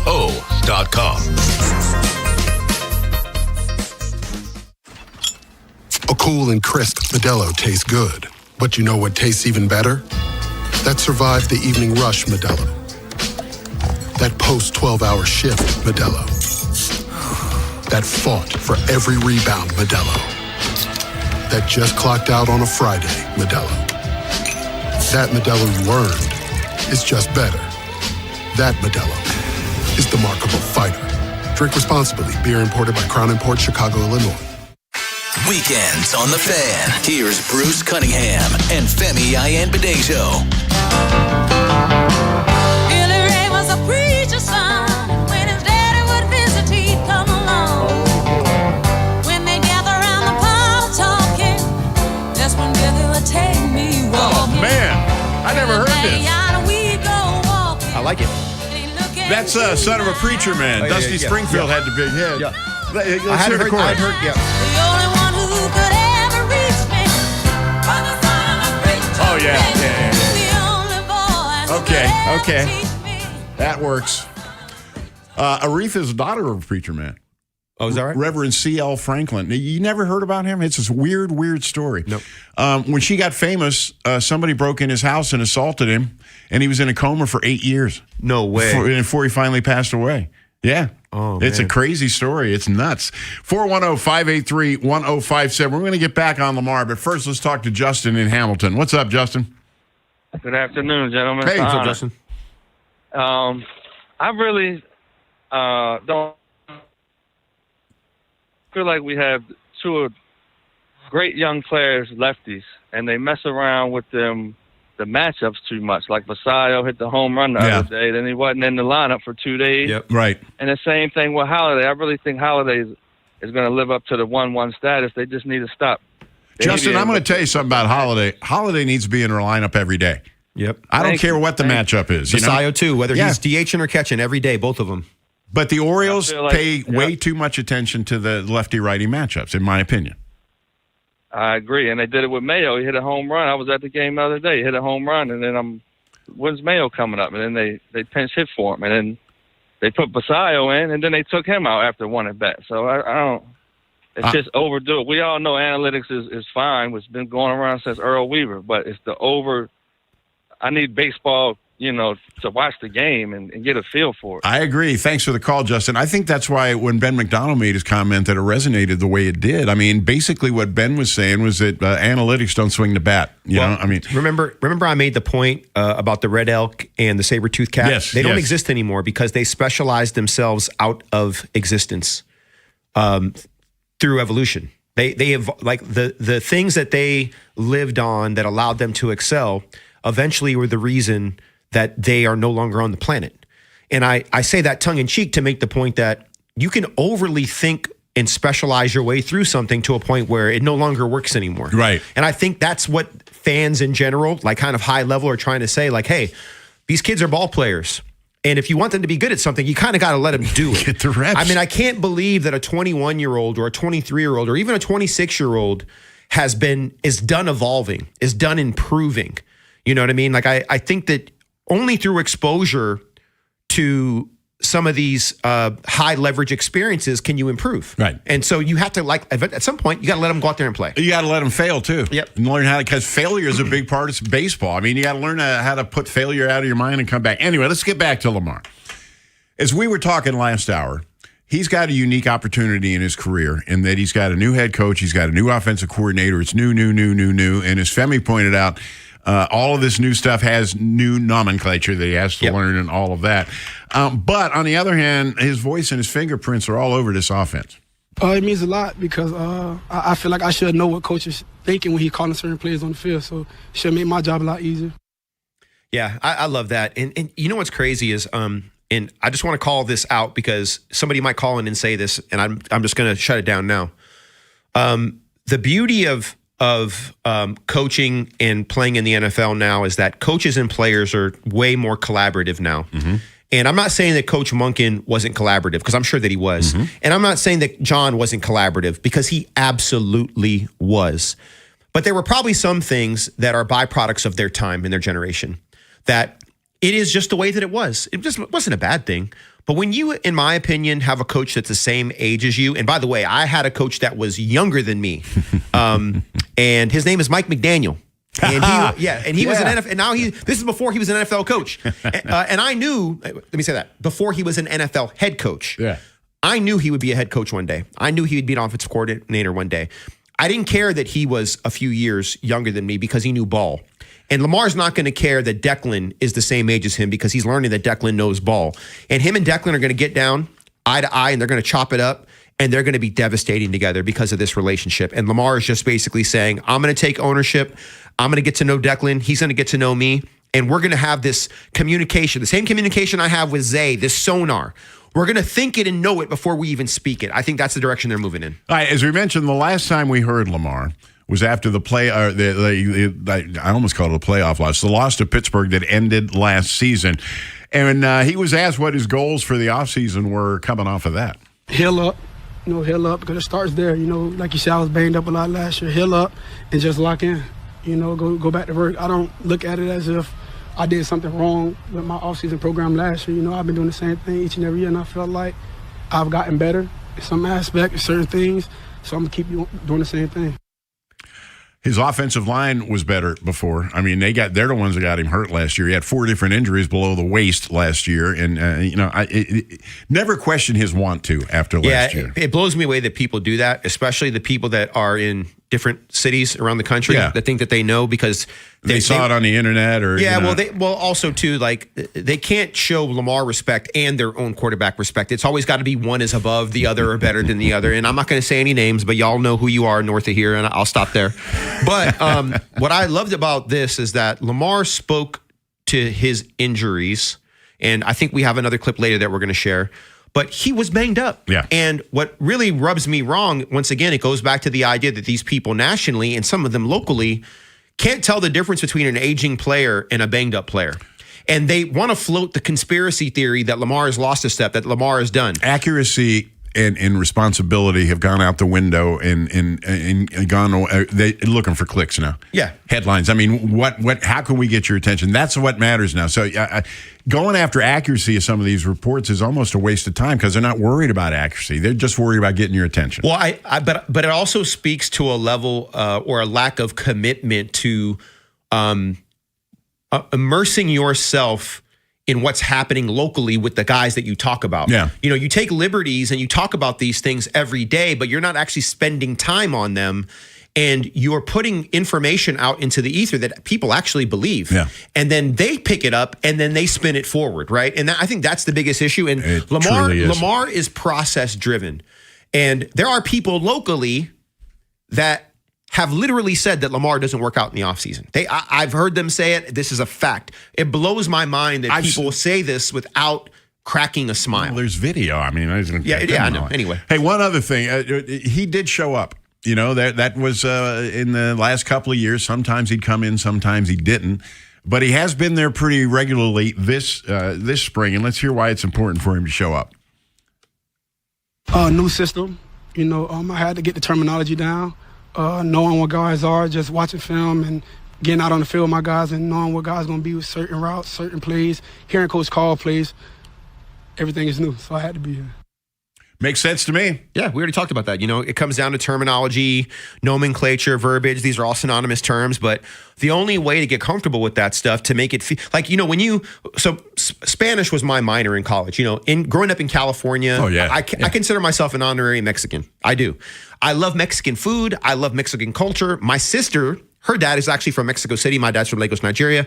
So I've been around like the Mexican culture for most of my life, and I've always, out of respect, I wanted to make it my minor in college because I wanted to be as fluent in Spanish as I could be.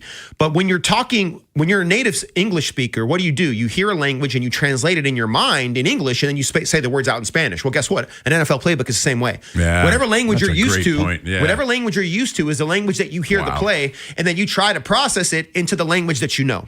You want it to be second nature. You want to think in Spanish and speak in Spanish. You want to think in Declan Doyle's system and speak in Declan Doyle's system, not in Coach Munkin's. So that is what we're talking about now. Folks, if you're listening, this is why he's on the radio, okay? Did you just hear that wisdom that Femi threw at you? That's good stuff. 410-583-1057. Rich Dubrov joins us next. We're talking Orioles. Stick around. Wherever the Orioles season takes you. Say goodbye to this ball.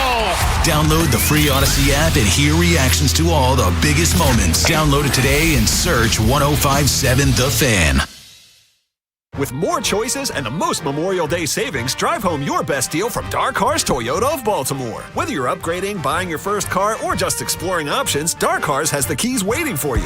Memorial Day deals all month long at Dark Cars Toyota of Baltimore. Last chance for Whips homecoming weekend. See your hometown Maryland Whipsnakes battle the Utah Archers today at 5:30 as the Premier Lacrosse League takes over Loyola's Ridley Athletic Complex. Tickets start at just $25. Parking is free. Get yours now at PLLtickets.com. Town Appliances Memorial Day shopping event is going on now. Summer's almost here, so if you're getting ready to spend more time outside with friends and family, you need a good outdoor setup, so check out Town Appliances Memorial Day shopping event happening now. They carry top brands like Whirlpool, KitchenAid, JennAir, and more. Plus, outdoor grills, beverage centers, outdoor refrigeration, and air conditioners for the summer heat, and flexible financing. Their showrooms right off Reisterstown Road in Owings Mills, and Mayor will really take care of their customers. Visit the showroom, call, text, or visit townappliance.com today. Hey, it's Ken Wyman. All right, your Friday nights just got a little louder because NBA Happy Hour is live on FanDuel. Every Friday from 6 to 7:30 p.m. Eastern, FanDuel's running limited time specials to pregame your weekend. We're talking boosts, bonuses, surprises, all dropping right in the app. It's the perfect way to kick off the weekend. A little basketball, a little action, and a whole lot of Friday energy. That's NBA Happy Hour every Friday from 6 to 7:30 p.m. Eastern, only on FanDuel, official sportsbook partner of the NBA. Visit FanDuel.com/local to get started. FanDuel Sportsbook's the official sportsbook of 105.7 The Fan. 21 plus and present in Maryland. Opt-in required. Rewards are non-withdrawable. Restrictions apply, including bonus and token expiration, leg requirements, and max wager amount. See terms at sportsbook.fanduel.com. Please play responsibly. For help, visit mdgamblinghelp.org or call 1-800-GAMBLER. You've got better things to do this summer than deal with old appliances. That's why right now at Lowe's, you can still get in on Memorial Day savings and get up to 45% off select major appliances. Plus, get up to an additional 25% off when you bundle select major appliances. It's time to upgrade what's outdated. Our best lineup is here at Lowe's. Valid through 6/3. While supplies last, selection varies by location. See Lowe's.com for more details. Okay, class, let's begin. Psst, love your boots. I just sold a pair like that on eBay. Oh, really? Yeah, it took like 2 seconds to list, and they sold almost immediately. I've been selling everything lately. Some chunky boots, a faux fur coat I never wore, and a vintage chair that was more of an expensive clothing rack. You know, I actually bought these on eBay. Wait, are you Kitty Sell Stuff from Brooklyn? Okay, quiet, please. Find what you love. Sell what you don't. eBay. Things people love. Get in the zone, AutoZone. Welcome to Markdowns for Miles at AutoZone. Got any markdowns on oil? We've got many markdowns on oil. How about on that new STP Any Mileage? You'll save $5 when you buy 5 quarts of STP Any Mileage with an oil filter and get up to 5,000 miles of protection. Heck of a markdown for quite a lot of miles. At AutoZone. Get in the zone, AutoZone. Restrictions apply. Straight Talk Wireless presents Pickup Truck Wisdom. If you're only good to your new friends, you're not going to have any old ones. Straight Talk gets it. That's why new and existing customers get free 5G phones on Verizon's 5G network. Pretty simple, really. You keep good people by being good people. Find us at straighttalk.com and Walmart. Straight Talk Wireless. Straightforward. Always. Taxes and fees apply. Plan purchase required for free phone offers. Copyright 2026 Verizon. Weekends on the Fan. Here's Bruce Cunningham and Femi Ayanbadejo. You ought to be having fun. Everybody, come on, have some fun with me. Yeah. Put your troubles on the run. The best things in life are free. Welcome back, Bruce and Femi on a beautiful Saturday in Baltimore. We get about 4 or 5 days like this a year, and you should savor them because it's absolutely human out there. It's not going to kill you today. Joining us now, he's been out in the great weather at Camden Yards the last couple of days. It's Rich Dubroff. Rich, Femi and I were talking earlier. Despite the 2 losses in a row, this is starting to look like a different team to me. How about you? Yeah, I think so. I mean, I think certainly yesterday was more of an eminently winnable game than Thursday night's game, but they're getting enough starts. They're getting enough good starts that they should be that things should pick up, and things have picked up. So far on the homestand they're 5-3, but today's going to be a tough one. They've never gone against Trey Savage, who's been awfully good this year and was really good in the postseason last year. But that's a tough assignment. But yeah, the pitching, the starters have certainly carried their load the last week or so. Toronto is a team they need to make up ground on. These are expensive losses right now, aren't they? These are very expensive losses, and if they lose today, that's bad because they're now 3 games behind in the wild card. Yes, it's still early, but there's a whole bunch of teams that are grouped together. Texas and Seattle among them, and they have these 2 games now, and they have 3 games next weekend. So of these remaining 5, it would be it would behoove them to win a majority of them so that they can, they can at least not fall any farther behind. Hey, Rich, as a former athlete, right, there are certain traits that I look for in guys that I want to get behind. And there's a few young guys on the O's that I get really excited about, and I really want them to play every day, and I want the O's to commit to them in the rotation as well. And you already know that I've become a big Brandon Young fan. It started with that White Sox game way back. A lot of people thought I was crazy when I said, hey, that there's something about this kid that I really like. I really want to see him pitch for the rest of the season. When I see Sam Basayo in the lineup and I see his evolution, I really want him to either DH or catch every day. I want Jackson Holliday at second base every day. I don't know where Blaze Alexander goes from here, but I'm kind of liking what I'm seeing from him lately as well. Is there a scenario where these guys where they say, you know what, we understand the analytics here, we understand the matchups, but let these kids go out here and play every day? I don't know if that's in the planning. I personally, as a casual fan at the end of the bar, I'd like to see that. Am I crazy? Well, it's funny. I never meet a fan who says, yeah, we should platoon these two guys. Every fan always wants somebody to play every day. Yeah. If it was up to fans, they'd play the same 9 guys every day like they did in the 1970s. But that's not how it works. I don't think it's a good idea to try and play Basayo every day. Play him a lot, and I think he will play a lot, but I certainly wouldn't play him every day.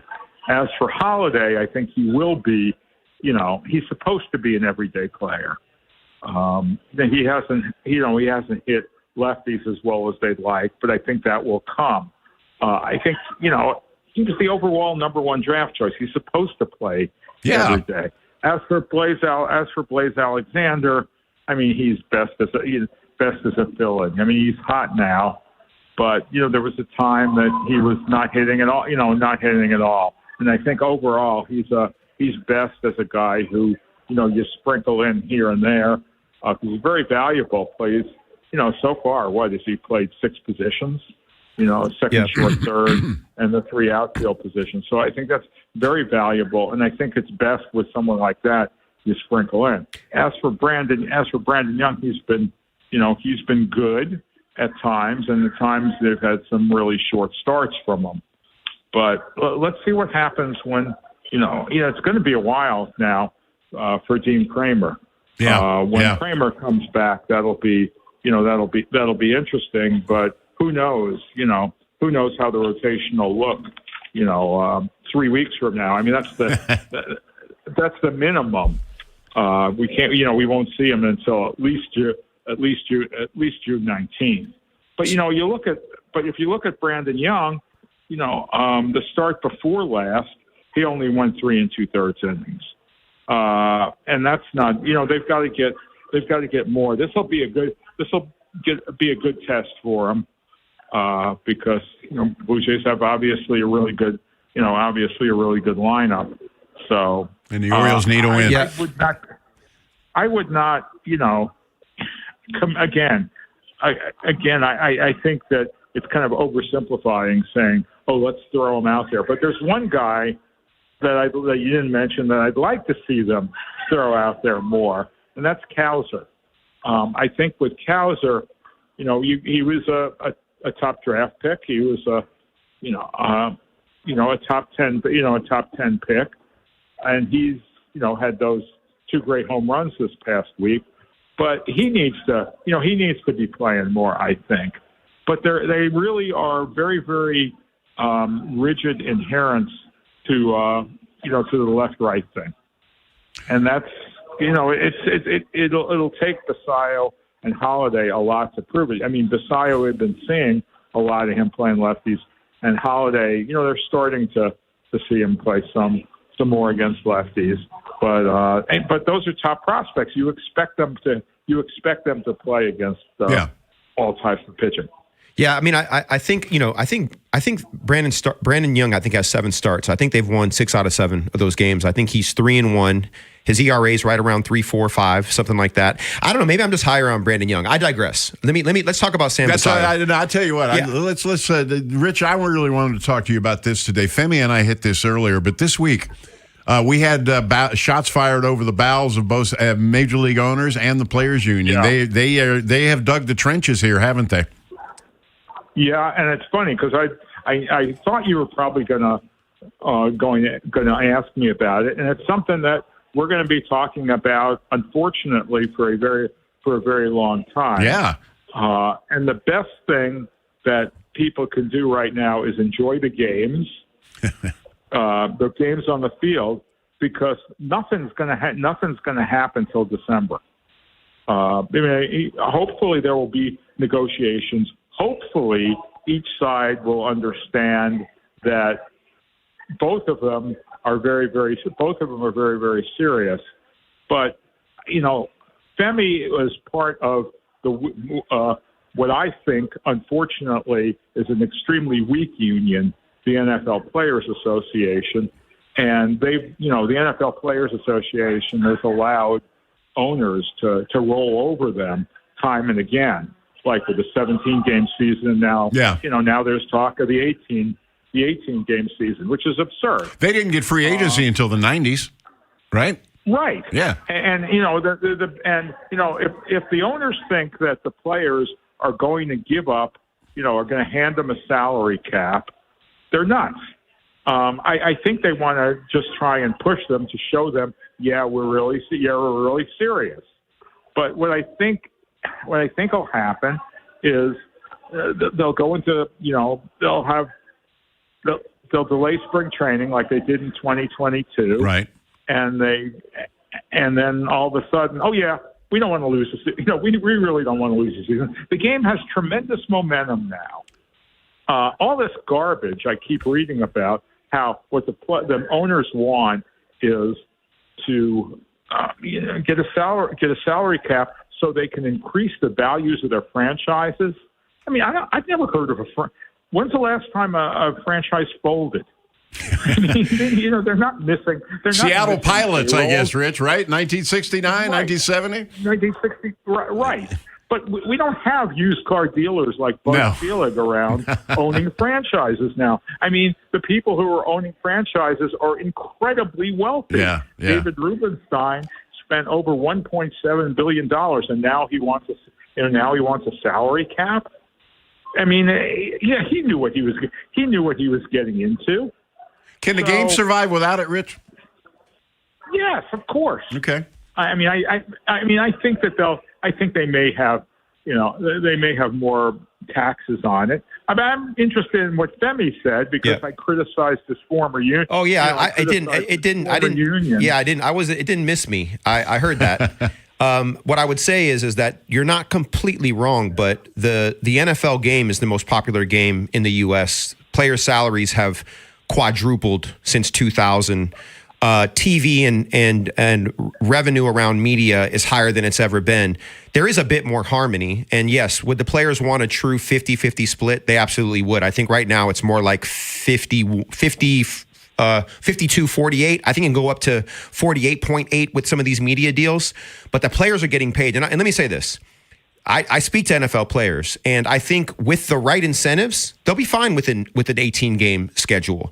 They'll add another bye week. There'll be more rest incorporated in. There'll be less contact during the week, and these are things that the NFL has done. So I would be a little more cautious than the way you said it, because I think as a former player, a lot of guys on the lower end of the totem pole have benefited from the changes. The practice squad was 6 players when I played. It's 15 now. Yeah. So there's been a lot of things that have benefited, but I think the MLBPA is delusional. Rich, whoa. I'm sorry. The MLBPA is delusional because you know what's going to happen here is that there is going to be a strike, and the billionaires can hold out longer than the millionaires. And the guys, the Aaron Judges of the world and the Shohei Ohtanis, there's far less of them than there are guys like me. And the guys like me will cave in eventually because they'll understand that hey, my kids need to eat. I'm not making $15 or $20 million a year. So there is going to probably be a lockout, but eventually the lines will be closer to where the owners want it than the players want it. That's my prediction.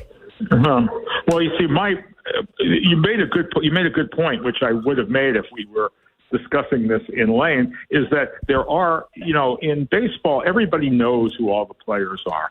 In football, there are many players who, on the team who the casual fans or even the hardcore fans really don't know. And that person gets just as much a vote as, Lamar Jackson. Exactly. I said this exact same thing to Bruce actually off air, by the way. Yeah, and also the thing that I'm most critical about with Rob Manfred is that he negotiated horrible television deals. Yes. Terrible television deals.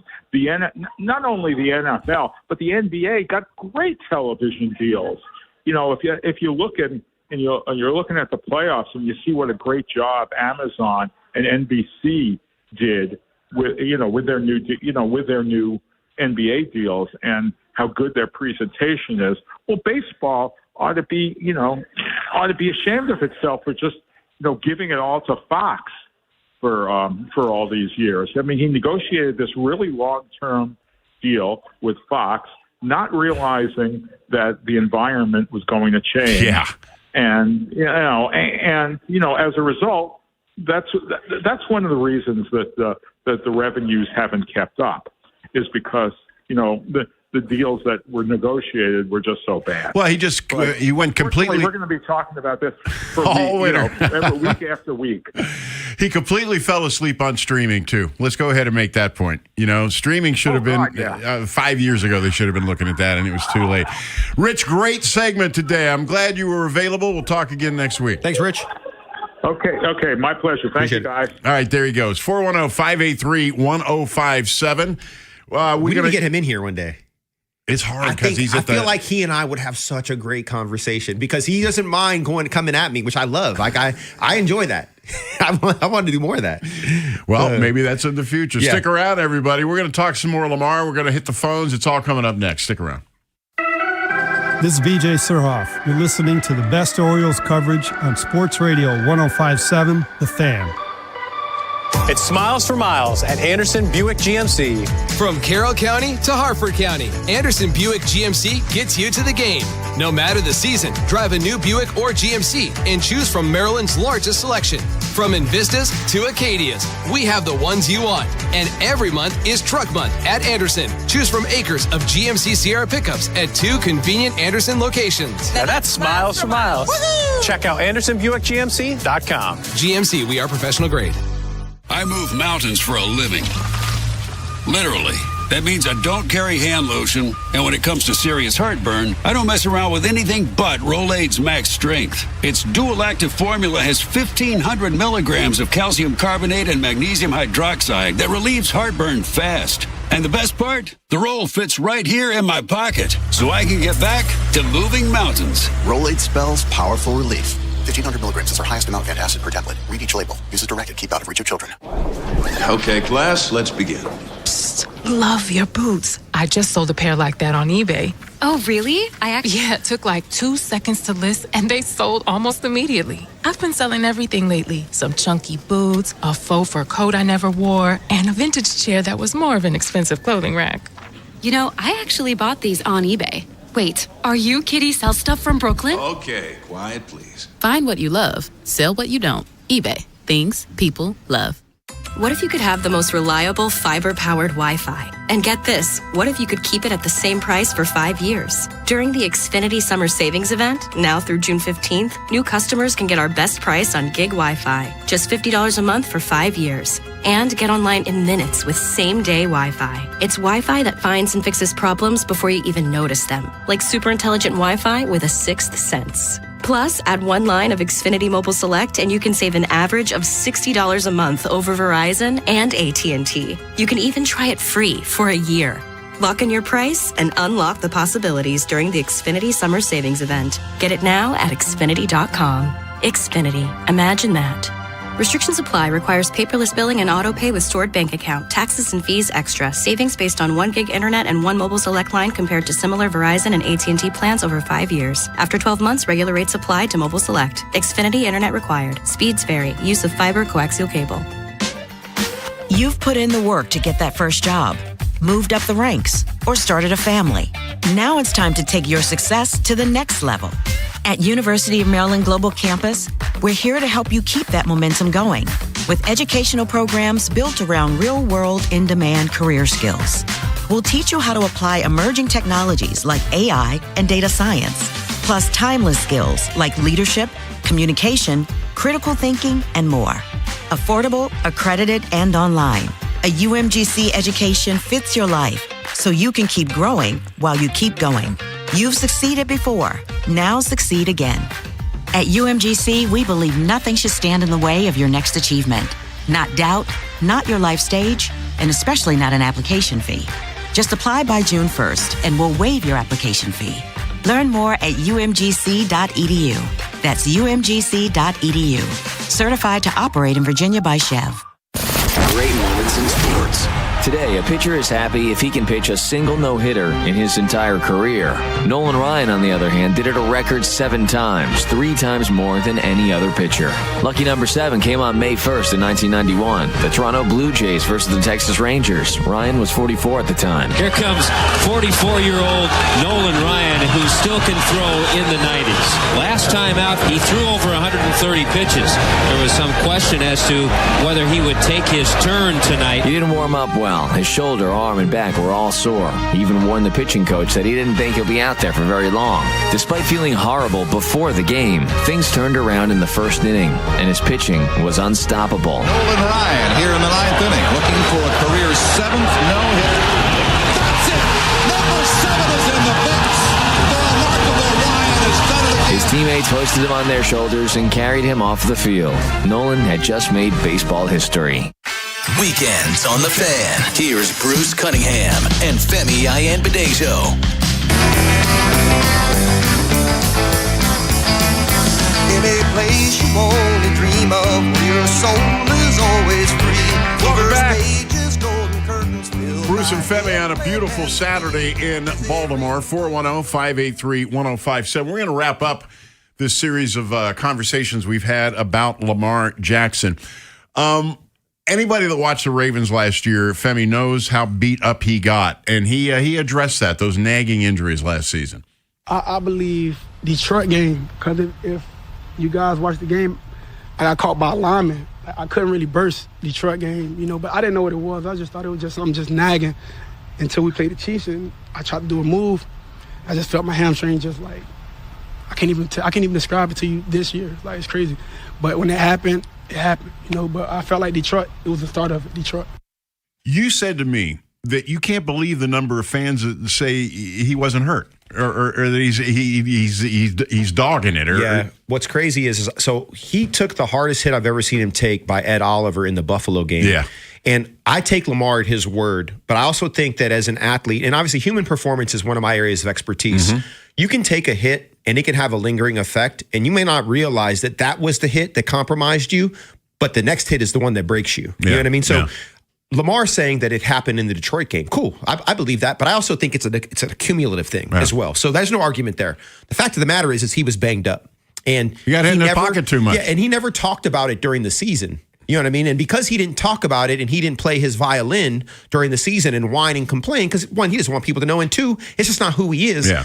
Fans and pundits and media took an opportunity to be like, well, why isn't he practicing? Why didn't he play? He tapped out. You know who said that? We won't talk about that again. But my point is that these people have not figured out who Lamar is yet. If you haven't figured it out, then you're not paying attention. Lamar doesn't make it easy, though. He doesn't. He's not a very... He doesn't need to. No. It's not his job to make it easy. I guess the point I'm trying to make is that the traditional NFL quarterback's kind of a CEO, kind of a front man.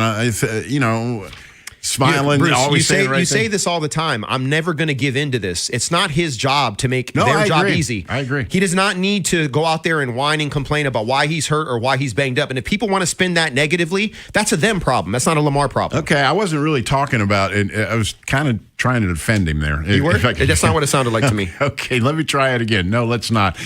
How did that injured hamstring impact how he played at the end of last season? I probably was still dealing with it a little bit, but it's football. You know you're going to be banged up week 17, stuff like that. That's going to happen. You know, you just got to move through things like that and keep playing football. And I felt like I was doing a great job at that. We had a chance to win the game, just didn't go our way. That's the thing I think a lot of people forget. That season was so disappointing last year, and Lamar was so banged up last year, but they had it right there in the palm of their hand, you know? Yeah, I think that we got to see peak powers Lamar as we have seen all season in that Pittsburgh game. And if you go back and look at that play where he threw that, was it the second touchdown to Zay? One of them, he was covered up by like 3 different defensive linemen. He found a way to sneak underneath the tackle. Yeah, I remember. And he just kind of gave Zay a look and he just threw it up there.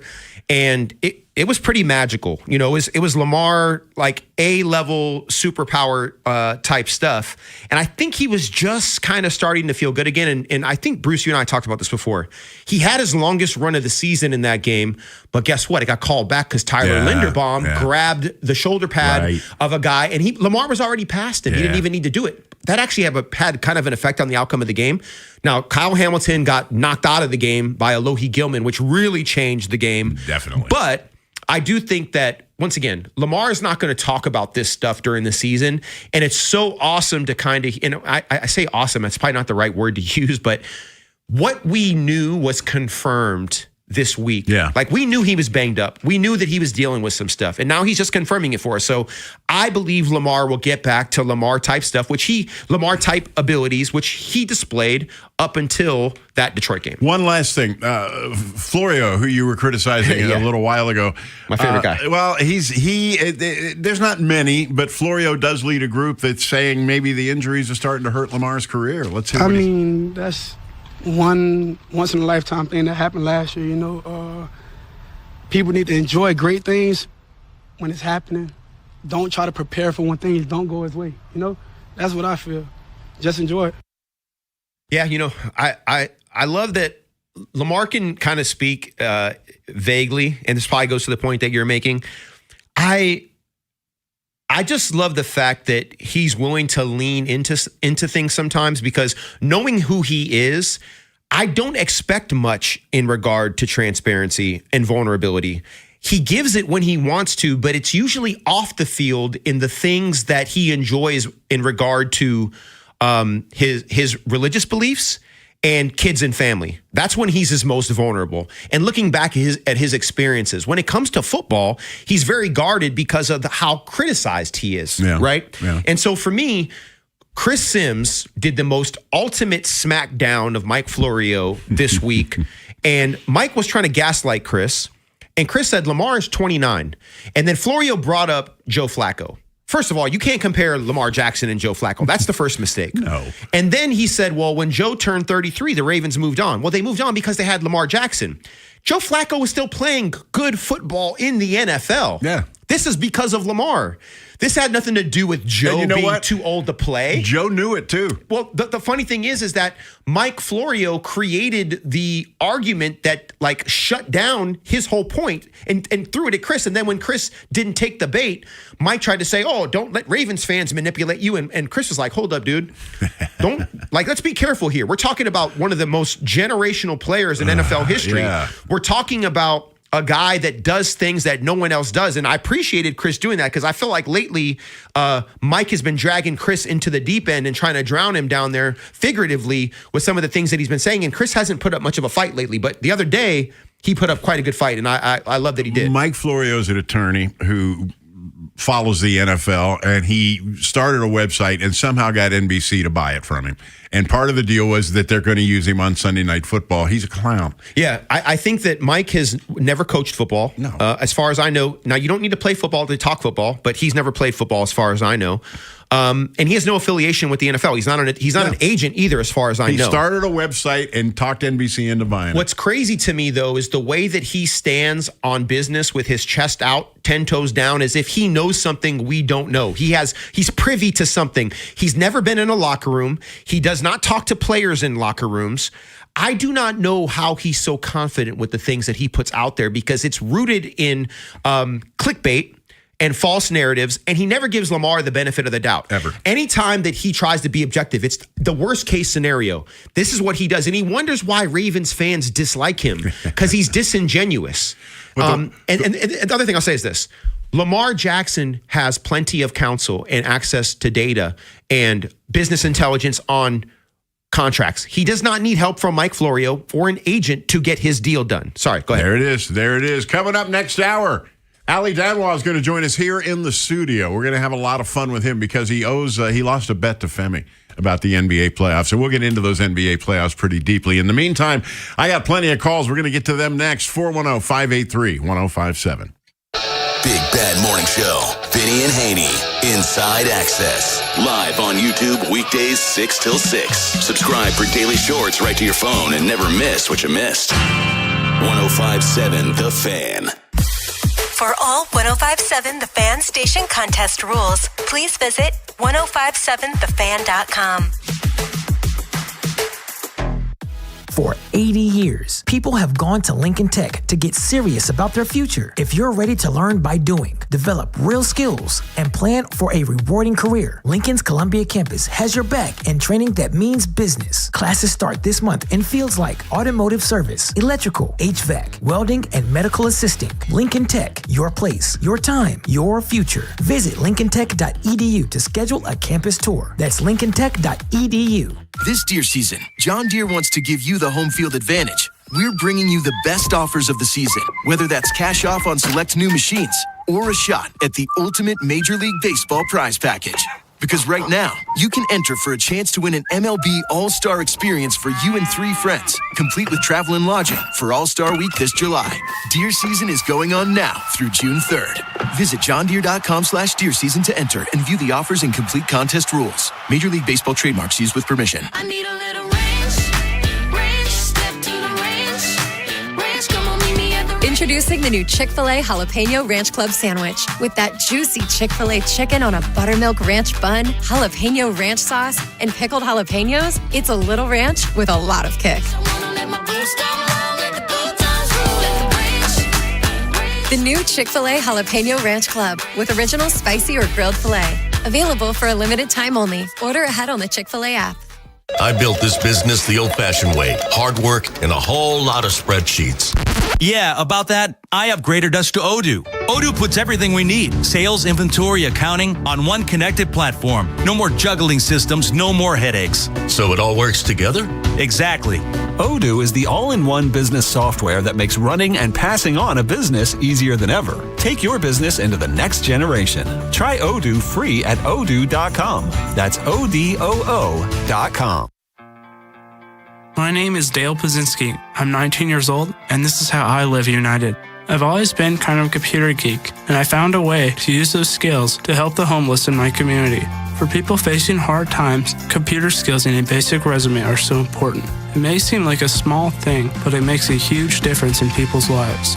So with United Way, I created a program where I work with the homeless. Together, we go through their whole job history, write a resume, and then save it on their very own USB drive. We provide workbooks and training certificates. I even budgeted for cupcakes so we can celebrate as a class when one of our people gets a job. That's huge.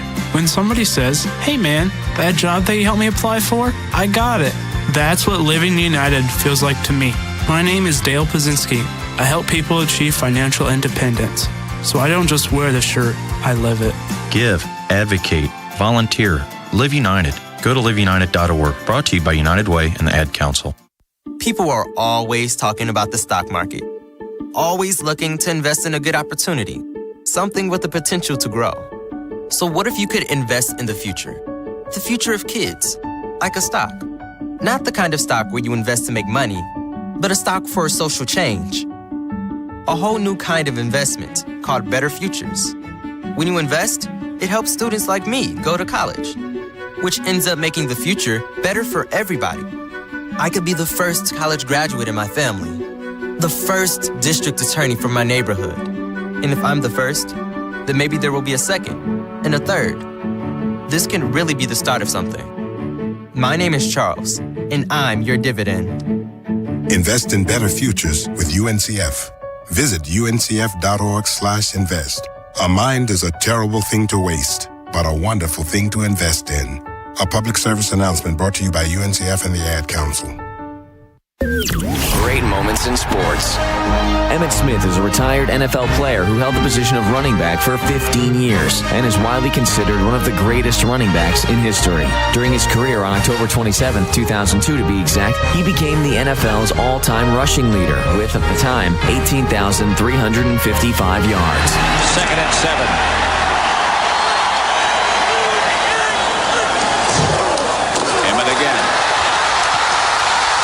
Almost broke it for a touchdown. I mean, Emmitt Smith has just become the NFL's all-time leading rusher. What a thrill to be a part of it. I mean, the feeling down here on the sideline, it's just awesome. He's one of only 4 players to ever pass the 21,000 combined yards mark, and his list of accomplishments, records, and awards seems limitless, not to mention his 3rd season win of Dancing with the Stars. This is WJZ-FM, Catonsville, Baltimore's sports talk at 105.7 The Fan, and always live on the free Odyssey app. Weekends on The Fan. Here's Bruce Cunningham and Femi Ayanbadejo.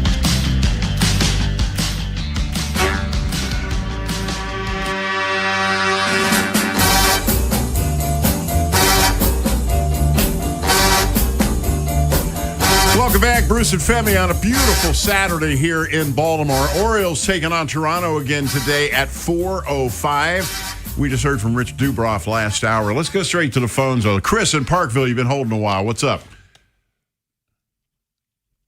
Chris, are you there? No, Chris? No, Chris? Okay, all right. I was getting the one finger, which in broadcasting means hold on. Yep. Hold on. All good. Are we good? Chris, are you there? We still got no Chris. We're not going to give up. Okay. All right. Mike says he's going to get him. Okay. See, right. We just had the change of the guard.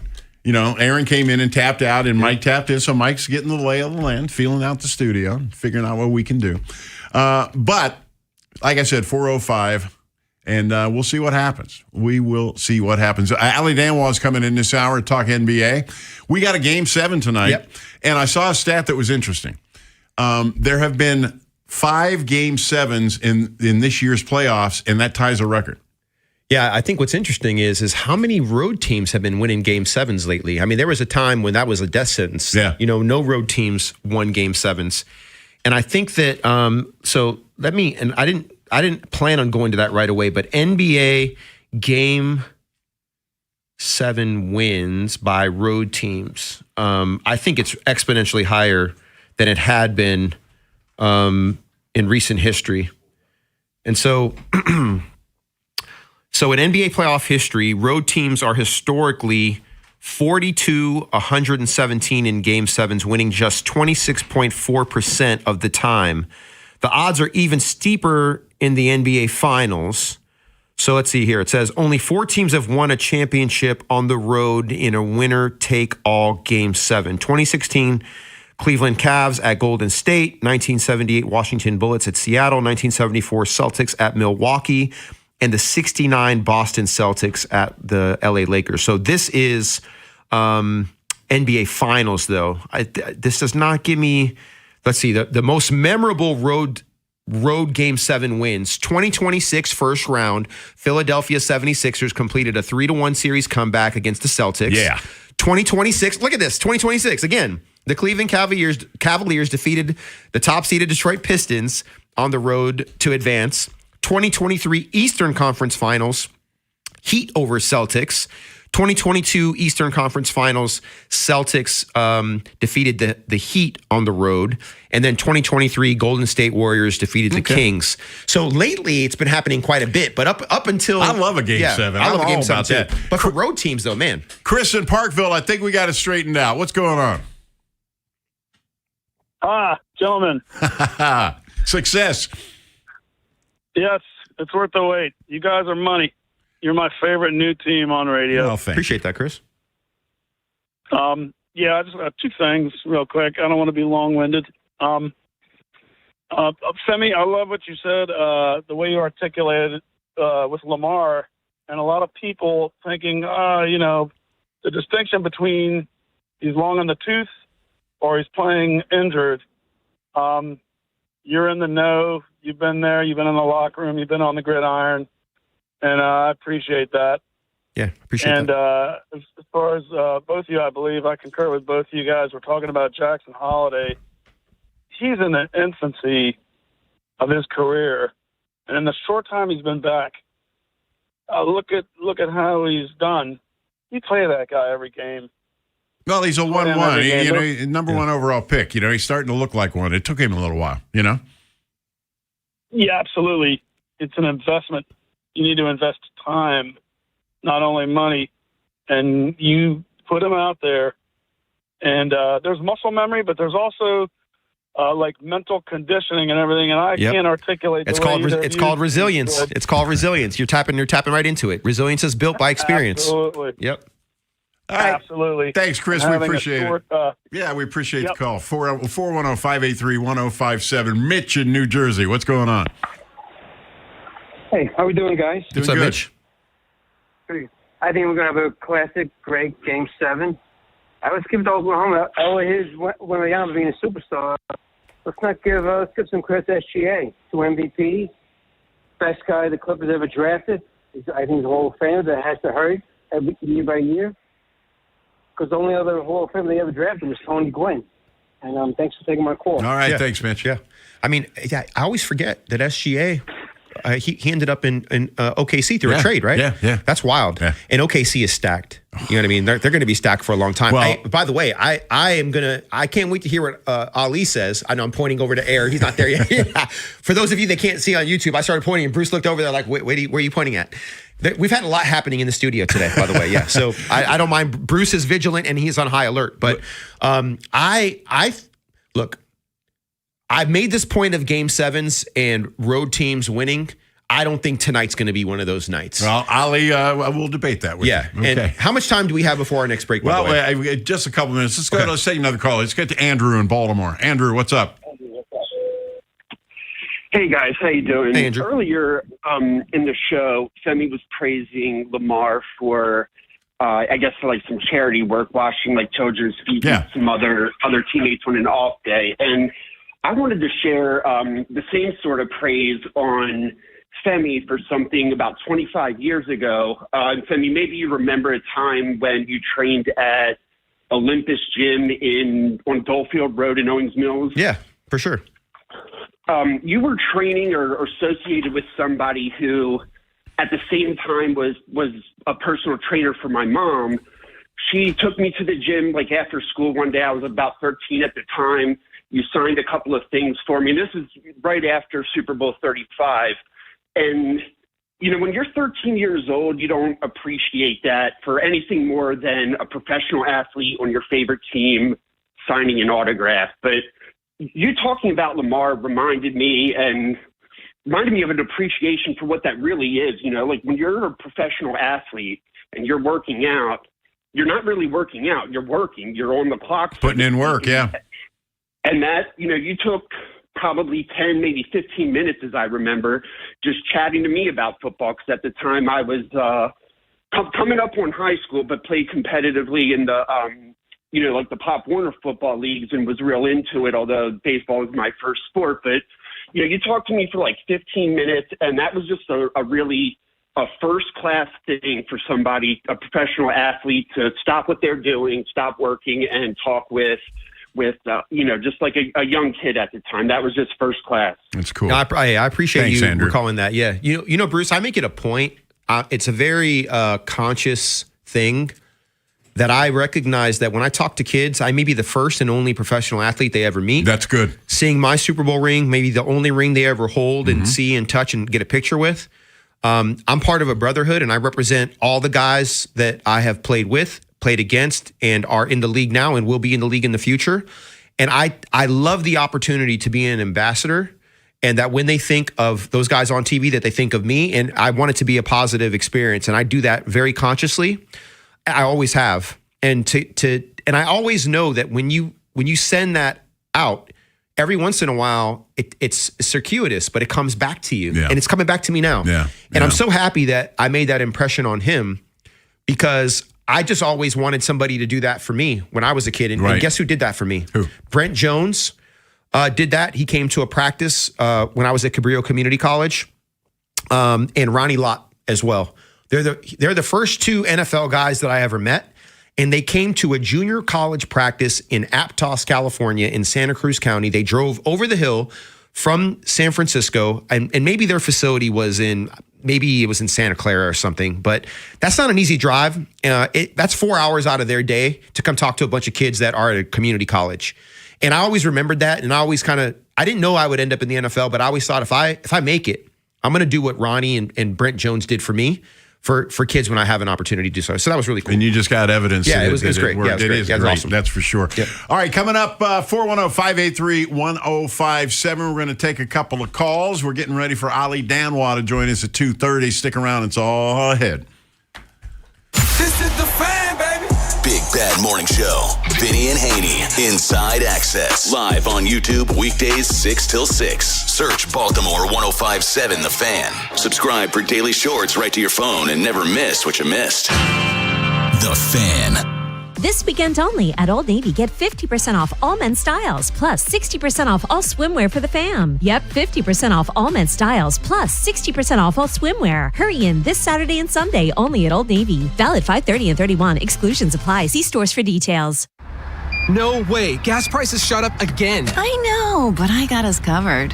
So generous. What's your deal? What's my deal? I went to Metro and saved. Got 4 lines for just $25 each and 4 free new Samsung Galaxy A17 5G phones, and all on the T-Mobile network. How about we go to Metro today? Get that more for your money feeling. Visit your Metro by T-Mobile store. Just bring your numbers. Not available if you've been with Metro or T-Mobile in the past 180 days. My dad passed away unexpectedly. Of course, it was awful in every way, but we are very grateful that he had life insurance. So even after he was gone, he was still able to provide for us. And that's why I have life insurance for my family. Ethos.com. They make it fast and easy to get covered. It's 100% online. You get a quote in seconds, and you can apply in minutes. You get covered the same day. Get your free quote at ethos.com/protect. That's ethos.com/protect. Paid spokesperson. Time spent on application may vary. Online health questions required. Rates may vary. Get in the zone, AutoZone. Welcome to Markdowns for Miles at AutoZone. Got any markdowns on oil? We've got many markdowns on oil. How about on that new STP Any Mileage? You'll save $5 when you buy 5 quarts of STP Any Mileage with an oil filter and get up to 5,000 miles of protection. Heck of a markdown for quite a lot of miles. At AutoZone. Get in the zone, AutoZone. Restrictions apply. I checked Allstate first and saved hundreds on my home insurance. Really smart. Unfortunately, I didn't check to see which type of soap I put into the dishwasher. Not so good. Well, looks like the kids are enjoying their new indoor slip and slide. Yeah, checking first is smart. So check Allstate first for a quote that could save you hundreds.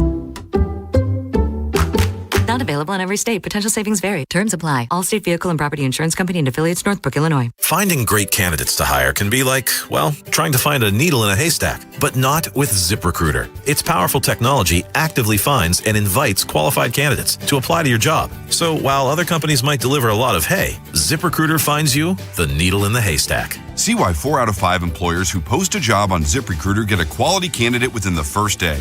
Try ZipRecruiter for free at ZipRecruiter.com/team. That's ZipRecruiter.com/team. ZipRecruiter. Weekends on the Fan. Here's Bruce Cunningham and Femi Ayanbadejo. I've got a song, I ain't got no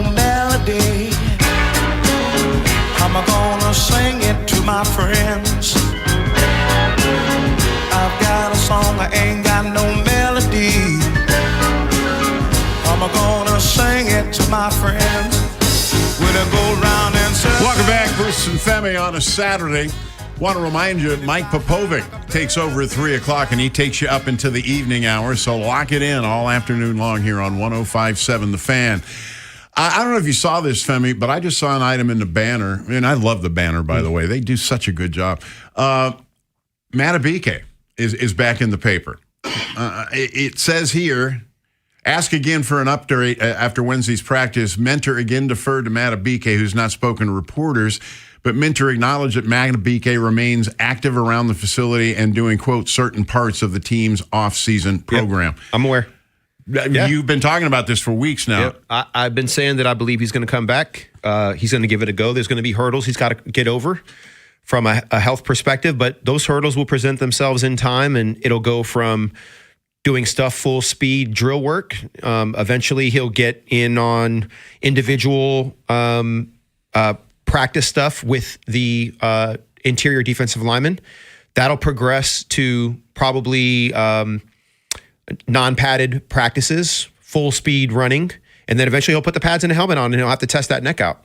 But there's going to be a progression. It's going to happen, and the calendar is going to dictate it. When you look at these new faces that the defense has brought in, and you think about him getting back, suddenly this defense is looking a lot better. You're getting an all-pro back. It's almost like getting a first-round draft pick that you didn't expect to get. You know what I mean? Right. And then you add Trey Hendricks into that, and you already know how I feel about Zion Young. Yeah. Zion Young, for me, is a young Jadeveon Clowney. That's what I see. That's what I've been saying. And then I hear Mike Green looks great, body-wise. And do you know how great Mike Green's going to look with Trey Hendrickson in the game and splitting some time with Zion Young and having Calais Campbell? This team, in my opinion, look, maybe we were a year early on how we rank this roster, right? But when you lose Matabike, there's a downstream effect because the guy that got the most attention is gone, and now they can isolate on guys. And look, of course, Mike Green had over 900 snaps last year. There's no scenario that you envision him having 900 snaps. That was out of necessity. Yeah, it was because he had no choice. Yeah. Let's go. Let's go to the phones. Scott in Owings Mills, what's on your mind? Hey, so hi guys. Hey, Scott. I want to just pre-qualify my call by saying I have not been a Mike Elias fan since he was hired, to be honest. All right. So that's going to probably give you an overview of my criticism is, so I have season tickets. I've had season tickets for just about every year since the Orioles moved into Oriole Park. Okay.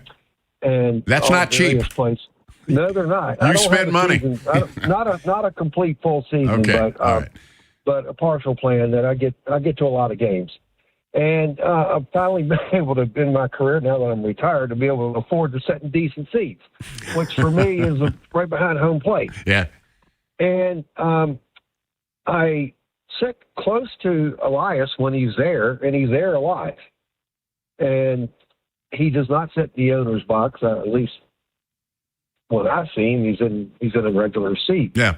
And there's also a lot, I don't know if you guys know this, but the visiting scout, or I guess it's the advanced scouts, that's the word, for other teams. Yeah, they all sit in that section, They sit in that section, and I've had the fortune to sit beside a couple of them from time to time. And they made it up. One made it up. I won't name him. I'll just tell you he was for an AL East team. That the consensus among the scouts is that Michael Elias is running the team. And, I've watched him. He is constantly, never rarely looks up at the game, texting on his phone. And I've had one scout to tell me that he basically runs the game, manages the game from his phone. Wow. And that is one of the reasons that they went with an inexperienced manager, because no experienced manager is going to come into a situation like that. And, I was at the game last night, and I could not believe that he left, meaning either Elias or Alvarez, left Rogers in after giving up a 2-run homer. Perfect time to get him out of the game. Yeah. While he still had some confidence from a really good outing. But as we know, that didn't happen, and we know what happened. So I wonder, and that was probably an analytical thing. That, okay, he'll settle down. He just gave up. Okay, all right. You're making your point, Scott. Thanks for the call, first of all. Okay. Second, now here's you don't know what he's texting about. Yeah, I mean, Scott sounds like a nice guy, but I don't do conspiracy theories. No, I don't get into the heads of managers and GMs. I that's above my pay grade. It's just not something I'm going to drift into, and I don't listen to what my friends tell me about what they think they know about who's controlling what. Bottom line is that Albie post game said he left him in too long. Yes. He regretted it. It was a mistake. Mr. Rogers basically said that he wishes that he showed a little patience and said, hey, you know what? Let me hand this over to the next guy. Like I've gone far here, but see, to me, this is where the rubber meets the road with coaches and managers, is that you got to save players from themselves. And I've said this before, because if you let a player do it, they're going to go out there. Yeah. And look, ego and confidence is part of it. And I always say the best athletes have to have delusional confidence, because you won't be great if you don't have delusional confidence. And you have to believe in yourself before anyone else is going to. So I totally get it. But in regard to why Albernas was hired and why Elias hired him, and it was to manipulate or have control and power, I don't know about any of all that. Like that's way outside my comfort zone. So. But he's saying he heard it from a scout. So that you heard from a scout. Okay, I mean, it is. So, but, all right. But that's just casual talk, though. I mean, that's not anything on the record or anything like that. Yeah, I'm just saying. That's a gray area for sure. But let's go to Tom in Rising Sun. Tom, what's up? Hey, buddy, how you doing? I'm all right. Hey, how you guys doing? Hey, Tom. You know, Bruce, you and me are about the same age. I'll be 68 on Friday. Okay, happy birthday. Thank you, buddy. And I'm going to ask you, who was the first running quarterback that you can remember, Bruce? Bobby Douglas, Chicago Bears, back in the early 70s. I can go further back than that. Who's that? Fran Tarkenton. That's who I was going to say. Yeah, that's a good one. Yeah, Minnesota. Yeah, yep. He was really the first one. Then Bobby Douglas came after him. Yeah. And I just wanted. I think after a while, I think Lamar. The problem is, the more he runs, he's going to wear down eventually. The body does wear down. Wait, whoa. The more he runs. He's been running less and less every year. Well, that's what I'm trying to say. That's one reason I think he's going to run less, because he's going to be hitting more, and it's going to affect his body more, which will make him run less, probably. You know what I mean? I mean, I think that the quarterback position is more cerebral than ever. Matt Stafford just won the MVP. He's 38 years old. Peyton Manning won the MVP. He was 38 years old. So, I don't – Lamar's game is not predicated on just running, though. So, yes, I don't think it's anything wild to say Lamar's going to run less. He is. But as long as we're not saying that his evolution as a quarterback and as a passer is diminished, or that he's not elite at that. You're not suggesting that, correct? No, okay, not cool. at all. Okay, good. Yeah, we're on the same page. Saying as he gets older, he may run less. And that's totally. Okay, cool. Excellent. Because, I get PTSD over this, because the next thing people say is something pejorative and then I lose my mind, and we're trying to have a nice day today. It's nice outside. It's the weekend. Right, we want to have a good time, Tom, you're not wrong.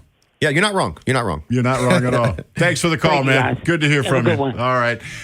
Coming up, actually, we got a minute or two here. Let's please have this discussion about Sam Basayo, please. Go ahead. Okay. So Sam Basayo has played in 46 games. Right. Adley Rutschman has played in 50. I'm sorry, not Adley Rutschman. Gunnar Henderson has played in 57 games. Mm-hmm. I want to make this comparison because I think that Sam Basayo is an everyday player. And he will be an everyday player. And if we believe that he's going to replace Adley Rutschman at some point, and Adley Rutschman's not going to be here in the future, then he has to be an everyday player. Yeah. And what I'm trying to say is that for a young kid, if you look at his numbers, he's hitting 273. His OPS is 831. He's hit 9 bombs. This is in 169 plate appearances. Gunnar Henderson has had 261 plate appearances. Gunner's hitting 215. Gunnar has 13 home runs. And his batting average is 215.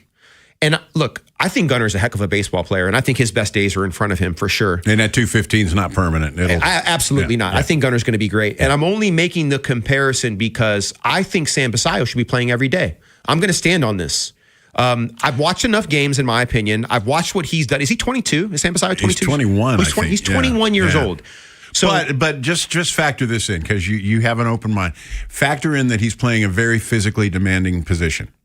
Right. So when I say play every day, I mean DH. Most days, yeah. No. Or I mean DH he's DHing in the lineup every day. That's what I mean. Okay, exactly. okay. I don't mean catching every day. Right. I mean in some form or fashion, he's in the lineup every day. That's what I mean. Let me tell you something about Basayo. I'm going to be very candid with you, Femi. I'd like to see a little less belly on a 21-year-old. I'm just saying. I got a feeling he's going to be Sid Fernandez. Well, if you're going to say that about him, what other guys are we going to say that about? I mean, no, not you. I'm talking about other athletes, not just on his team, but across Major League Baseball, because we could start pointing fingers at a bunch of them.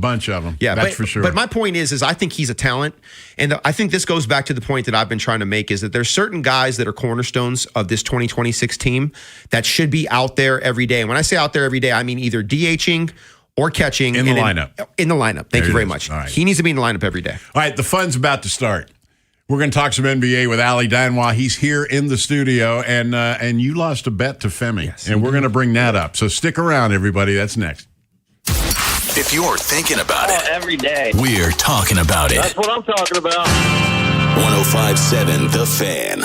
With more choices and the most Memorial Day savings, drive home your best deal from Dark Cars Toyota of Baltimore. Whether you're upgrading, buying your first car, or just exploring options, Dark Cars has the keys waiting for you.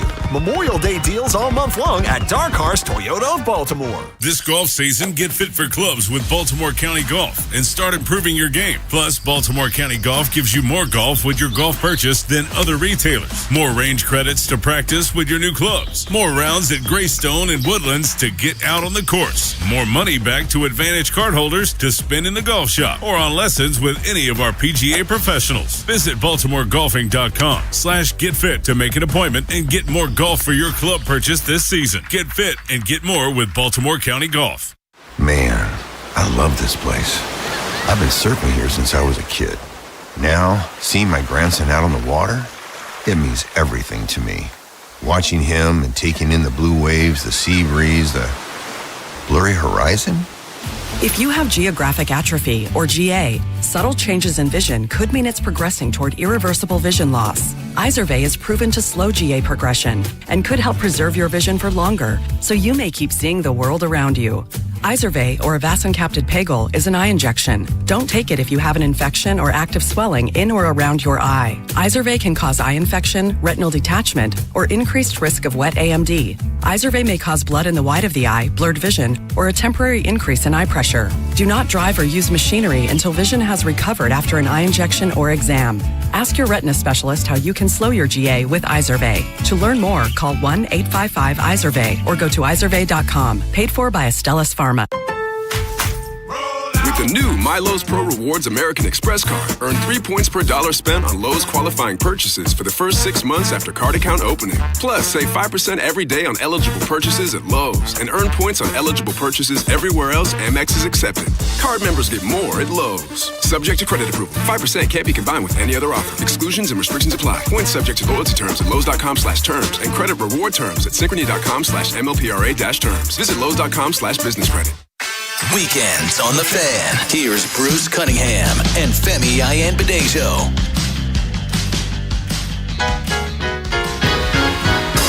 I've got a song, I ain't got no melody. I'm gonna sing it to my friends. I've got a song, I ain't Welcome back, no Bruce and melody. Femi on a beautiful Saturday. Billy Preston. And for you trivia fans, I'm going to give you a nugget here. Billy Preston is the only musician credited as playing on a Beatles album, other than the 4 Beatles. Think Get Back. He's got a big solo right in the middle of Get Back. Billy Preston does. And it's remarkable that that's the case. All right, let's bring him in. Joining us now, my friend Ali Danwa, local basketball writer. If you saw the Dunbar's 30 for 30, he hosted it and narrated it, and he wrote the book, and he knows an awful lot about hoops. Welcome in, my friend. This has been long awaited for me. Yeah, man, I'm so excited I get to be here in studio. This is a really a gift and a blessing. I'm with the legendary broadcaster Bruce Cunningham. I'm with my man Femi, Super Bowl champion. The only way this can get better for me is if I'm in studio with LaMarvelous Jackson and Bob Costas. Yeah. Maybe we'll see what we can do. All right, Game 7 tonight. As we were talking, there's 5 series that went to Game 7 this year. Spurs and Thunder. I'm spent all morning trying to handicap this thing, and I don't have a clue. This looks exactly like a coin flip to me. Same here. You know, 2 of the greatest words in the history of pro sports playoffs, right? Game 7. And I was thinking on my way over here, like, which way am I leaning? And honestly, I'm smack dab in the middle. Femi talked during the break about, the home team having the advantage historically and how that has diminished through the years. And I don't think that being at home tonight in Oklahoma City is so much of a detriment for the Spurs. One, because they're so young that I don't even think they understand the gravity of what they're walking into. They know that, all right, if we lose, we go home. And we've seen how Wemby has responded. I love these overinflated conspiracy theorists who, when he has a decent 20-point, 10-rebound game, people are talking about he's exhausted, he's lost the edge, he can't do it. And then he does what he did last night and in the previous game, right? 28 points in 28 minutes, 10 rebounds, asserts himself, exerts his will on the game, and now we've got this magnificent Game 7. So I really don't know what's about to happen. But here's the thing I love about it, right? Conference Finals, Game 7, between two of the top MVP vote getters. We haven't seen a conference final, Game 7, with that dynamic in the mix since 1982. Wow. With Larry Bird and Julius, the Doctor, Dr. J. Irving. 1982, that's when Thriller came out. Yeah. And that's when Olivia Newton-John stole your Come On line, Bruce, and made it a #1 hit. Let's Get Physical. That's my Come On line. Did you know that? I used that for years, yeah. Let me ask you this. So obviously I won our bet. I was pretty confident that Cleveland would get swept because as an athlete, the one thing I know, this is an agnostic statement. This has nothing to do with the NBA or the NFL or Major League Baseball. The O's the other night were up 5-0 and they end up losing 6-5. I'm curious to see what they do tonight. Baseball's a little bit different because you have a lot of games. Yeah. But the Bills and Ravens week 1 in Buffalo, that got the season off. I mean, and the Ravens ended up starting 1-5. There were injuries. A lot of things happened, but that loss to me, if they win that game, I think the season's totally different. If the Cavs don't blow that 22-point lead with 7.5 minutes left, I think that series is totally different. Now here we are. We're looking at a Game 7 between San Antonio and OKC. It's been a back and forth, a game of adjustments, blowouts on both sides, but still a very competitive series, obviously, right? Mm-hmm. But I think what I'm looking at is SGA. When Wemby has had his good games, SGA has not had his good games, right? That's kind of been the back and forth. This game to me, and I'm just gonna say it out loud, I think OKC is gonna win. And I know what I said before, and that has nothing to do with my statement. I just think OKC is the better team. I think that SGA is the best player in the NBA. I think that Wemby will be the best player in the NBA. He doesn't have the hardware yet that SGA has. And if you want to say that Wemby's the best player now, I'm not going to argue with you. He's an alien. He was born 200 years too early. I totally get it. I just think, and by the way, OKC is actually younger on paper than the Spurs are, but they've had more high leverage game experiences, right? I just think in OKC, I think that place is going to be rocking. Is it going to be a whiteout tonight? Right? Probably, right?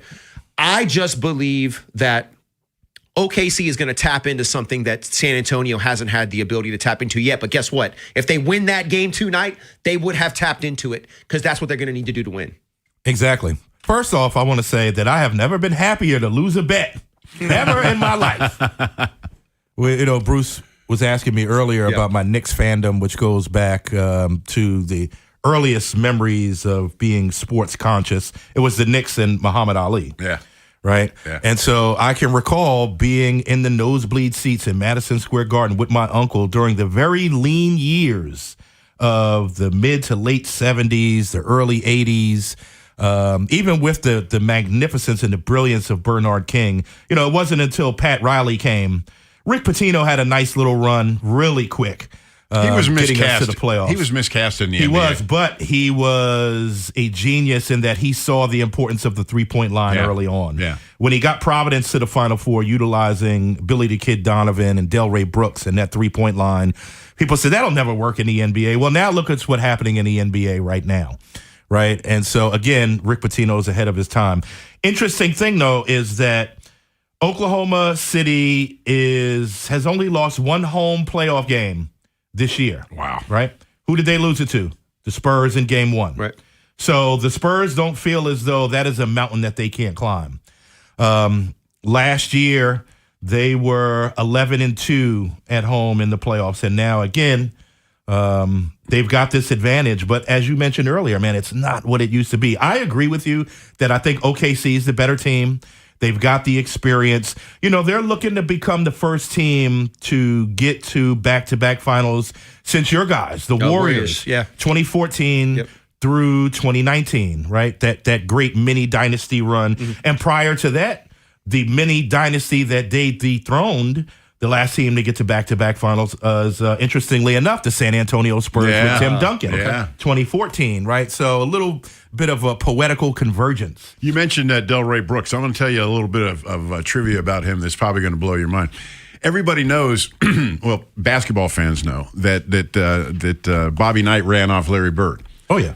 You know, he also ran off Delray Brooks the same year. He ran them both off the same year. Did you know that? I did know that. Man, that's some pretty good players right there. Yeah. You know, jeez, oh man. Bobby the Bully Knight. Let me ask you a question real quick. Yep. And this is going to traverse multiple sports, but I'll get back to basketball because I think this is an important component for the fandom.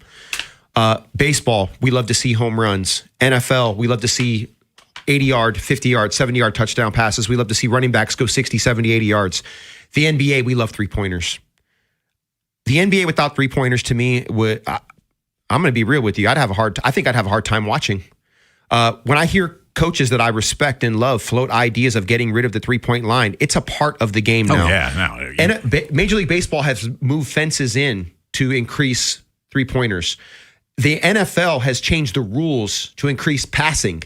Why would you go backward? Because, look, there are things as a coach and a player that you might enjoy, but that's because you're a coach and a player. Like, fans don't give a you-know-what about that. They want to see the home run. They want to be entertained.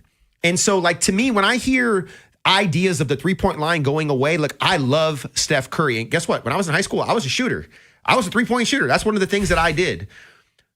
Look, I just think it's crazy talk. What do you say, Ali? What do you say about that?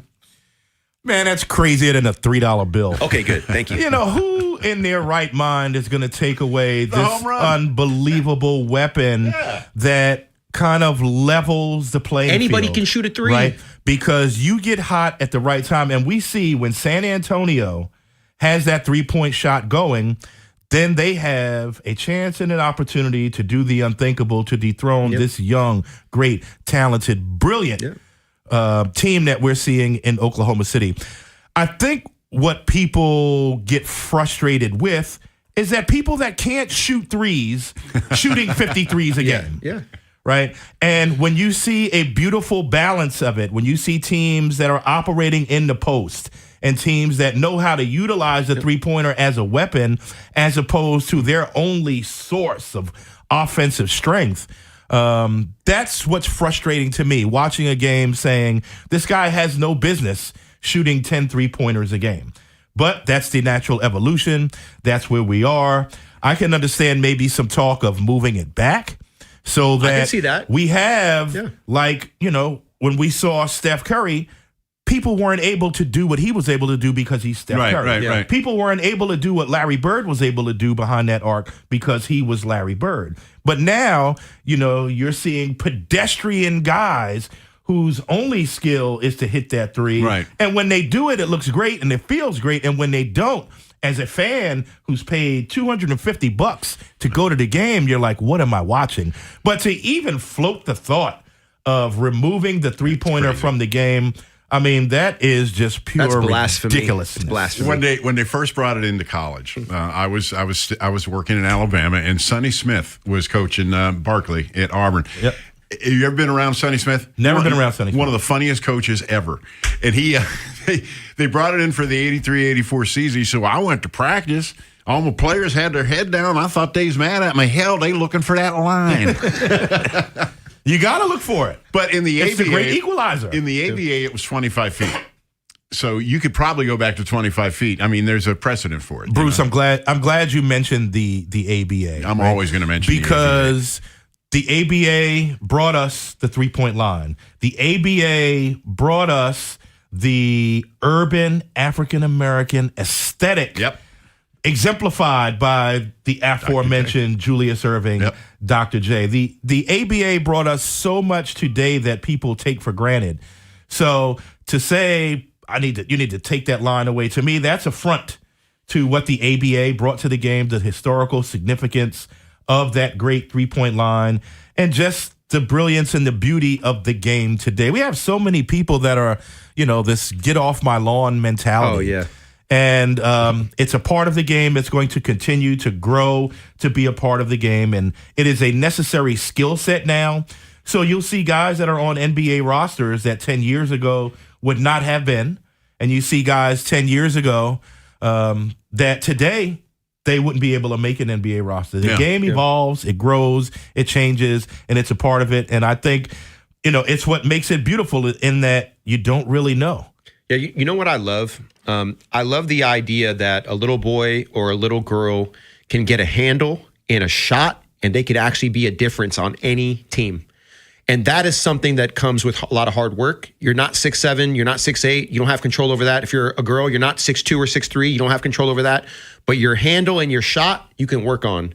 And I love the fact that Steph Curry, to me, he's one of the 10 best players to ever live because of his effect on the game. The same way that Lamar has had an effect on football. I go watch flag football and I see little girls wearing number 8 throwing off-platform, sidearm throws and spinning because of Lamar Jackson. I see little girls and boys wearing number 30 because of Steph shooting threes from 35 feet. You know what I mean? Like, I can make this shot because Steph made this shot. There are things that are transcendent above the game that affect what's on the field, but they're actually affecting what's happening on playgrounds and grass fields that are so much more important than trophies. Now, look, I'm not saying that a Super Bowl is not super important. It is. But I measure games by far more than trophies and entertainment. It's life-saving. It's inspirational. It teaches you how to live your life and the things that you should do in life. Football is a microcosm of the real world. It requires everything. Sports are a microcosm of the real world. It doesn't need to be football. You don't need to get beat up to get tough, right? To get mentally tough, working with people, competing, socializing, pushing your boundaries. That's what I love about sports in general. I just got to say this. You guys are the best thing on sports radio. Well, thank you. Because you're super smart. You're super fun, right? I am allergic to stupidity. And there is a lot of stupidity on sports radio. You're speaking my language. I get to come in here and not be with two meatheads, but two guys who understand when you talk about this crucible of sports and how it relates to society. That's how I make my living, talking about sports and the convergence of society. And when you mention these guys who have this cultural currency, who it's not just about their statistics, it's not just about the championships, it's not just about the awards and the accolades, it's about their cultural currency and their relevance and how they have changed the game. You know what those guys have in common? Femi touched on that earlier. Delusional confidence. Yep. And so, hey, man, I'm just appreciative of being in here. Well, I tell you what, let's hit a break. Okay, cool. We'll hit a break. We'll come back. We'll finish it up. I blew through these breaks. Bruce is back. Whoa. Hold up, dude. I always want to tell him I'm trying to do this. Or hold and I'm like, no, I'm going on anyway. YouTube. You know, I don't want to give away too much. Yeah. Let me get an out time. Got a hot take? The Plaza Ford text line. 410-583-1057. Last chance for Whip's homecoming weekend. See your hometown Maryland Whip Snakes battle the Utah Archers today at 5:30 as the Premier Lacrosse League takes over Loyola's Ridley Athletic Complex. Tickets start at just $25. Parking is free. Get yours now at PLLtickets.com. University of Maryland Global Campus offers more than 55 flexible online certificates that provide short-term credentials and real-world skills you can use immediately, with a range of affordable undergraduate and graduate certificates in high-demand fields like business, AI, cybersecurity, data analytics, and healthcare. You can earn credentials quickly to help advance your career. No application fee if you apply by June 1st. Classes start soon. Learn more at umgc.edu. Certified to operate in Virginia by Chev. I don't think they got to the point. You've got better things to do this summer than deal with old appliances. That's why right now at Lowe's, you can still get in on Memorial Day savings and get up to 45% off select major appliances. Plus, get up to an additional 25% off when you bundle select major appliances. It's time to upgrade what's outdated. Our best lineup is here at Lowe's. Valid through 6/3. While supplies last, selection varies by location. See Lowe's.com for more details. What if you could have the most reliable fiber-powered Wi-Fi? And get this, what if you could keep it at the same price for 5 years? During the Xfinity Summer Savings Event, now through June 15th, new customers can get our best price on gig Wi-Fi, just $50 a month for 5 years. And get online in minutes with same-day Wi-Fi. It's Wi-Fi that finds and fixes problems before you even notice them, like super intelligent Wi-Fi with a sixth sense. Plus, add one line of Xfinity Mobile Select and you can save an average of $60 a month over Verizon and AT&T. You can even try it free for a year. Lock in your price and unlock the possibilities during the Xfinity Summer Savings Event. Get it now at Xfinity.com. Xfinity. Imagine that. Restrictions apply. Requires paperless billing and auto pay with stored bank account. Taxes and fees extra. Savings based on 1 gig internet and 1 mobile select line compared to similar Verizon and AT&T plans over 5 years. After 12 months, regular rates apply to mobile select. Xfinity internet required. Speeds vary. Use of fiber coaxial cable. T-Mobile has an exclusive bundle for customers 55 and up. I'm Sarah Bowl. Yeah, I'm Frank Bowl. A reliable network is key for us. And with T-Mobile, it's been wonderful. And going to the 55 plus plan saved us so much money. A lot. And that's important. Trying to keep costs down. The home internet's been perfect. It's fast, it's quick. The setup was so easy, it took less than 15 minutes. It was like, ta-da! If you want simplicity, coverage, reliability, you want the whole package, T-Mobile has it. Right now, T-Mobile customers 55 and up can get 2 phone lines on America's best network, plus America's fastest 5G home internet for just $30 each. $30 per month each line with auto pay plus taxes and fees. Minimum age 55. Pricing for home internet rely on 2 lines of essentials. Choice 55. $35 connection charge per line required. Best mobile network and fastest 5G home internet based on analysis by Ookla of Speed Test Intelligence data 2H 2025. All rights reserved. Weekends on the Fan. Here's Bruce Cunningham and Femi Ayanbadejo.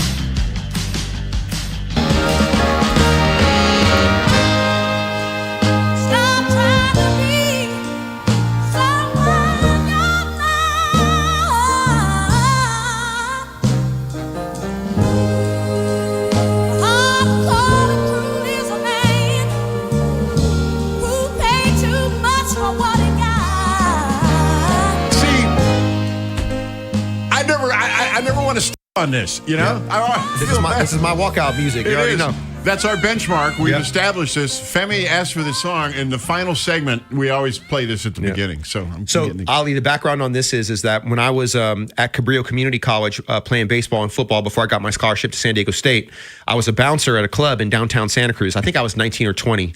And every night when we closed, we got to get I got a drink. I did get a drink. Sorry, they weren't carding me. I was a bouncer. Statute of limitations. This is the 90s. Yeah. So, yeah, and the place is still there. You can go arrest them. But I would get my little peach or apple cider, and this song would be playing. And man, the memories. Every time I hear this song, it just takes me back there. It's wild. I love it. And this is one of my favorite Aretha songs. It's my favorite Aretha song ever. Did you guys see the Blues Brothers movie? Oh, yeah. Yeah, the original Blues. Yeah. She made that movie. Oh, yeah. That's right. Yeah, we talked about that. And yeah. The best part about Aretha in that movie is the bedroom slippers she's wearing at work. Yeah. And how authentic was that, you know? Hey, another thing I wanted to ask you. As a Knicks fan, you grew up a Knicks fan. They've had a couple days of taking a knee now, and they're going to have to wait a little bit longer. Is that a disadvantage for them? Because they've been going on momentum, right? Right. I think ordinarily it would be, and obviously we saw the effects in that game 1, right? Where Cleveland, as Femi said, had they won that game, the complexion of that series would have been entirely different. They didn't wake up until the end of the third quarter, and then we know what happened from there. I think from this aspect, OG Anunoby, one of the greatest, most versatile defenders in the NBA, with his hamstring, it's beautiful for that element of the game, right?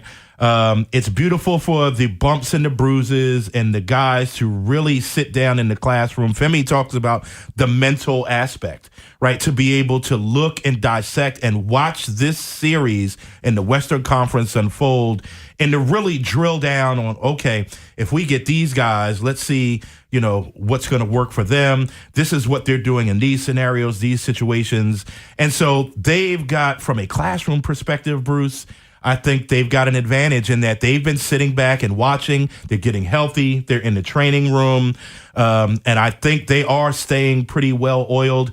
I don't expect them to come out in game one with the same level of machinery that they had in games 2, 3, and 4 in Cleveland. But I think once they get wet, once they get some sweat going, I think they're going to be just fine. And I think the Knicks are going to win this finals in 6. Oh, wow. Games. Okay, we got. Okay, hey, wait a minute, Femi. This is an obvious double or nothing situation. Oh, you already know. That's what I was about to say. Yeah. So, but let me preface my point before I make my point, and then make this bet with you, Ali. Oh, I can't wait. This is so exciting.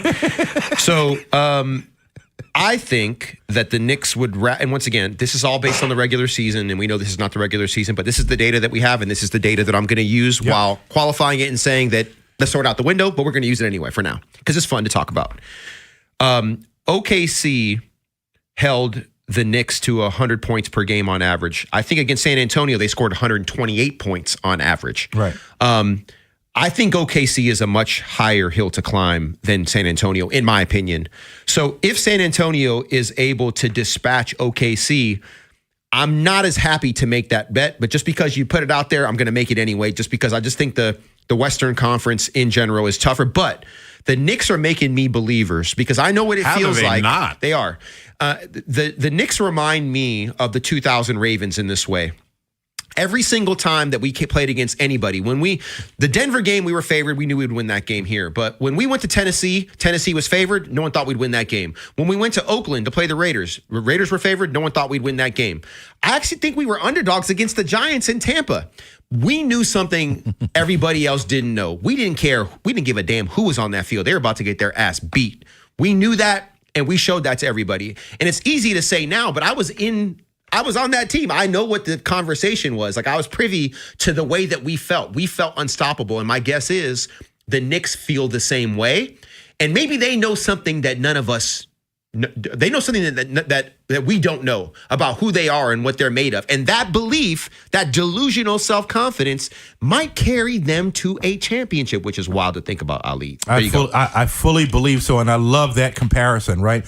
They asked all of the high-level NBA media folks who supposedly do this for a living and know more than anyone else, and no one predicted the Knicks to even win the Eastern Conference. A lot of people finals. had Boston, right? They had Boston. They didn't even have the Knicks going to the Eastern Conference Finals, right? Here's what I'm going to tell you. I do believe that the Knicks have a better matchup against San Antonio. We beat them for the Emirates Cup this year. We played better. There's only a small window of data to compare the two games that we played OKC this year. I will tell you this. Last year, the Indiana Pacers took this OKC team to 7 games. And had they had Tyrese Halliburton, they might have won that series. So as great as they've been, as remarkable as this 2-year window has been, I look at what Indiana did last year. I think the Knicks are much better than that Indiana team. They can play a number of different offensive styles, and no one really talks about what they can do defensively. They're an elite you're making defensive me. team. You're feeding me some. You got me thinking. I was already starting to creep that way a little bit, but now I'm like, dang, you know what? He's making some really good points. That's right, man. So I just look forward to us going to Luigi's and you treating me to that. But it'll be double or nothing though. So that means it'll be nothing if you win. But if I win now what do I get now though? Like how do I sweeten that though? We got time to think about it. Now you want to confuse me with facts. Yeah, exactly. There was a time when gambling information was illegal on the air. I just want to point that out and look at what we've done. So tonight 8:00, when the finals, they start Thursday. Is that what I saw? Wednesday. Okay. So June 3rd. Can't wait. But I still don't know what's happening tonight. But I'll be honest with you. We mentioned the ABA earlier. I always root for the ABA team. Got to. So I'm Spurs. Yeah. Gotcha. Hey, so but you got OKC tonight too, though, right? I think OKC is going to win. Okay, because I was going to bet on that too, but we won't. Getting cocky It's over fun. there. No. I just it's fun to have a little skin in the game. That's all. Hey, it was a lot of fun to have you in. Always, man. Always enjoy having conversations with you, Bruce, and you speak so highly of Femi. I'm excited to actually be here with you guys in person, and I'm going to say this, and hopefully we can do it again. We'll do soon. it. We'll do it again. We'll do it again. Ali Danwa, thanks for being with us. Also want to thank Rich Dubrov for being with us today. We'll see you again next Saturday at noon. Femi, any closing thoughts? No, can't wait for this Game 7, and I can't wait to see what happens with New York and me and Ali making this. Let's go. All right, everybody. Thanks for listening. As I always say, Baltimore, I love you madly. Ain't nothing you can do about it. One final thing, Marty Bass, Vaya con Dios, amigo. See you next week.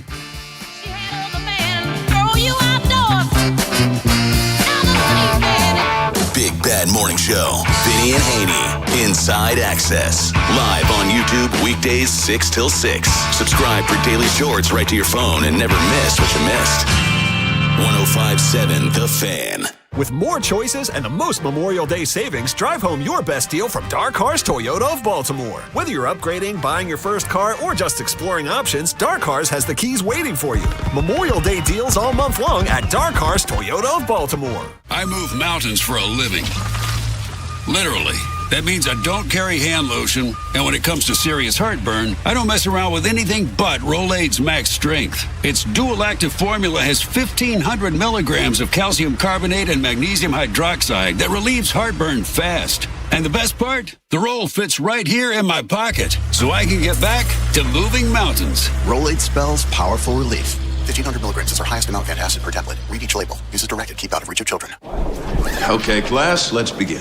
Psst, love your boots. I just sold a pair like that on eBay. Oh, really? Yeah, it took like 2 seconds to list, and they sold almost immediately. I've been selling everything lately. Some chunky boots, a faux fur coat I never wore, and a vintage chair that was more of an expensive clothing rack.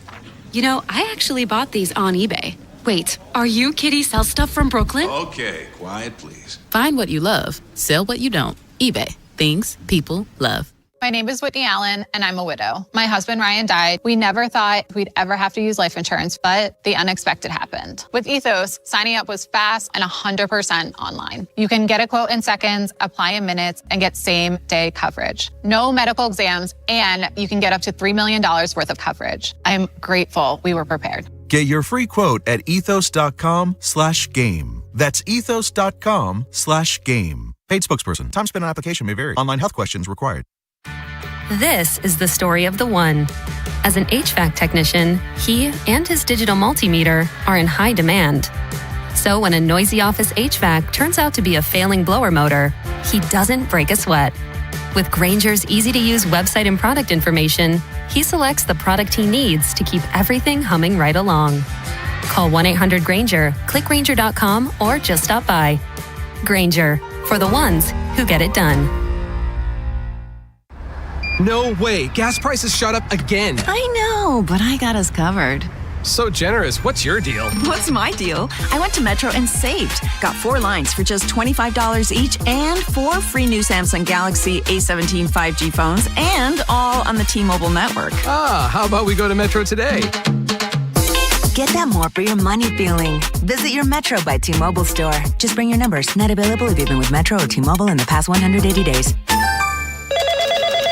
Spreadsheets, clunky software, 100 different logins just to run your business? There's a better way. Odoo. One simple, connected platform that handles sales, inventory, accounting, and more, so you can focus on growing, not juggling. Make the switch today at odoo.com. That's ODOO.com. Get everything you need for the entire job delivered. From lumber to drywall, flooring, and fixtures, get it all delivered from the Home Depot. With same day, next day, or any day delivery, staying on track and on time is crucial to your job. That's why it's our job to get you what you need when you need it. We deliver the supplies. You deliver the results. Brought to you by the Home Depot.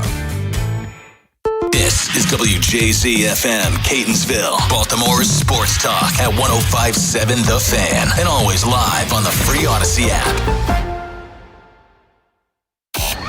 The Mike Popovic Show on Sports Radio 105.7 The Fan. All right, 3 o'clock straight up in Sharp City on this Sports Saturday. We are off and running as we continue 6 hours of live and local sports talk exclusively here on Sports Radio 105.7 The Fan. Folks, let me start first, okay? This was, in my opinion, the best week of the season for the Orioles. Obviously highlighted by the sweep of the Tampa Bay Rays. And even these 2 losses to the Blue Jays, even though last night was heartbreaking specifically, it's been some of the most consistent competitive play. And, of course, beating the best team of the AL in Tampa Bay, their best wins this season, period. And, of course, they won 2 of 3 against the Yankees a few weeks ago. That was also a very quality series for them. But the sweep of Tampa Bay and doing it at home as well, that was a big deal. Memorial Day Monday will go down as the best win. Now, maybe not the best game in totality because there wasn't much action until extra innings. But that game will certainly go down as the best win of the season. I don't care what games come after this. I don't see how Monday will be topped. But the question was going to be, could they follow that up after Monday? And darned if they didn't on Tuesday and Wednesday. You know, you start in small increments, if you will. Because as great as Monday was, the history so far in this season, albeit a short one of just about 2 months on Monday, was that it wasn't likely they were going to follow that up with a series win. Well, they not only followed up with a series win, but then a sweep as well.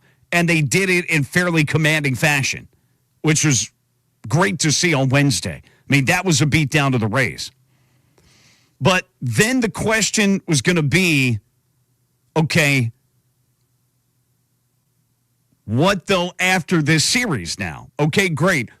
They get a big win Monday, then they followed it up with a series win and a sweep. But okay, outside of that series, then what? Now, you felt like Thursday runs were going to be hard to come by because of, 16 hits and 11 runs on Wednesday. You know, the baseball gods, the odds are going to tell you that likely the next game was not going to be an offensive explosion once again. But they still did have 8 hits in that game, which was more than I was expecting. But, again, the runners in scoring position, they 0 for 5 reared its ugly head, unfortunately. But they had their chances in a well-pitched 2-1 loss. And I guess to some extent, I mean, look,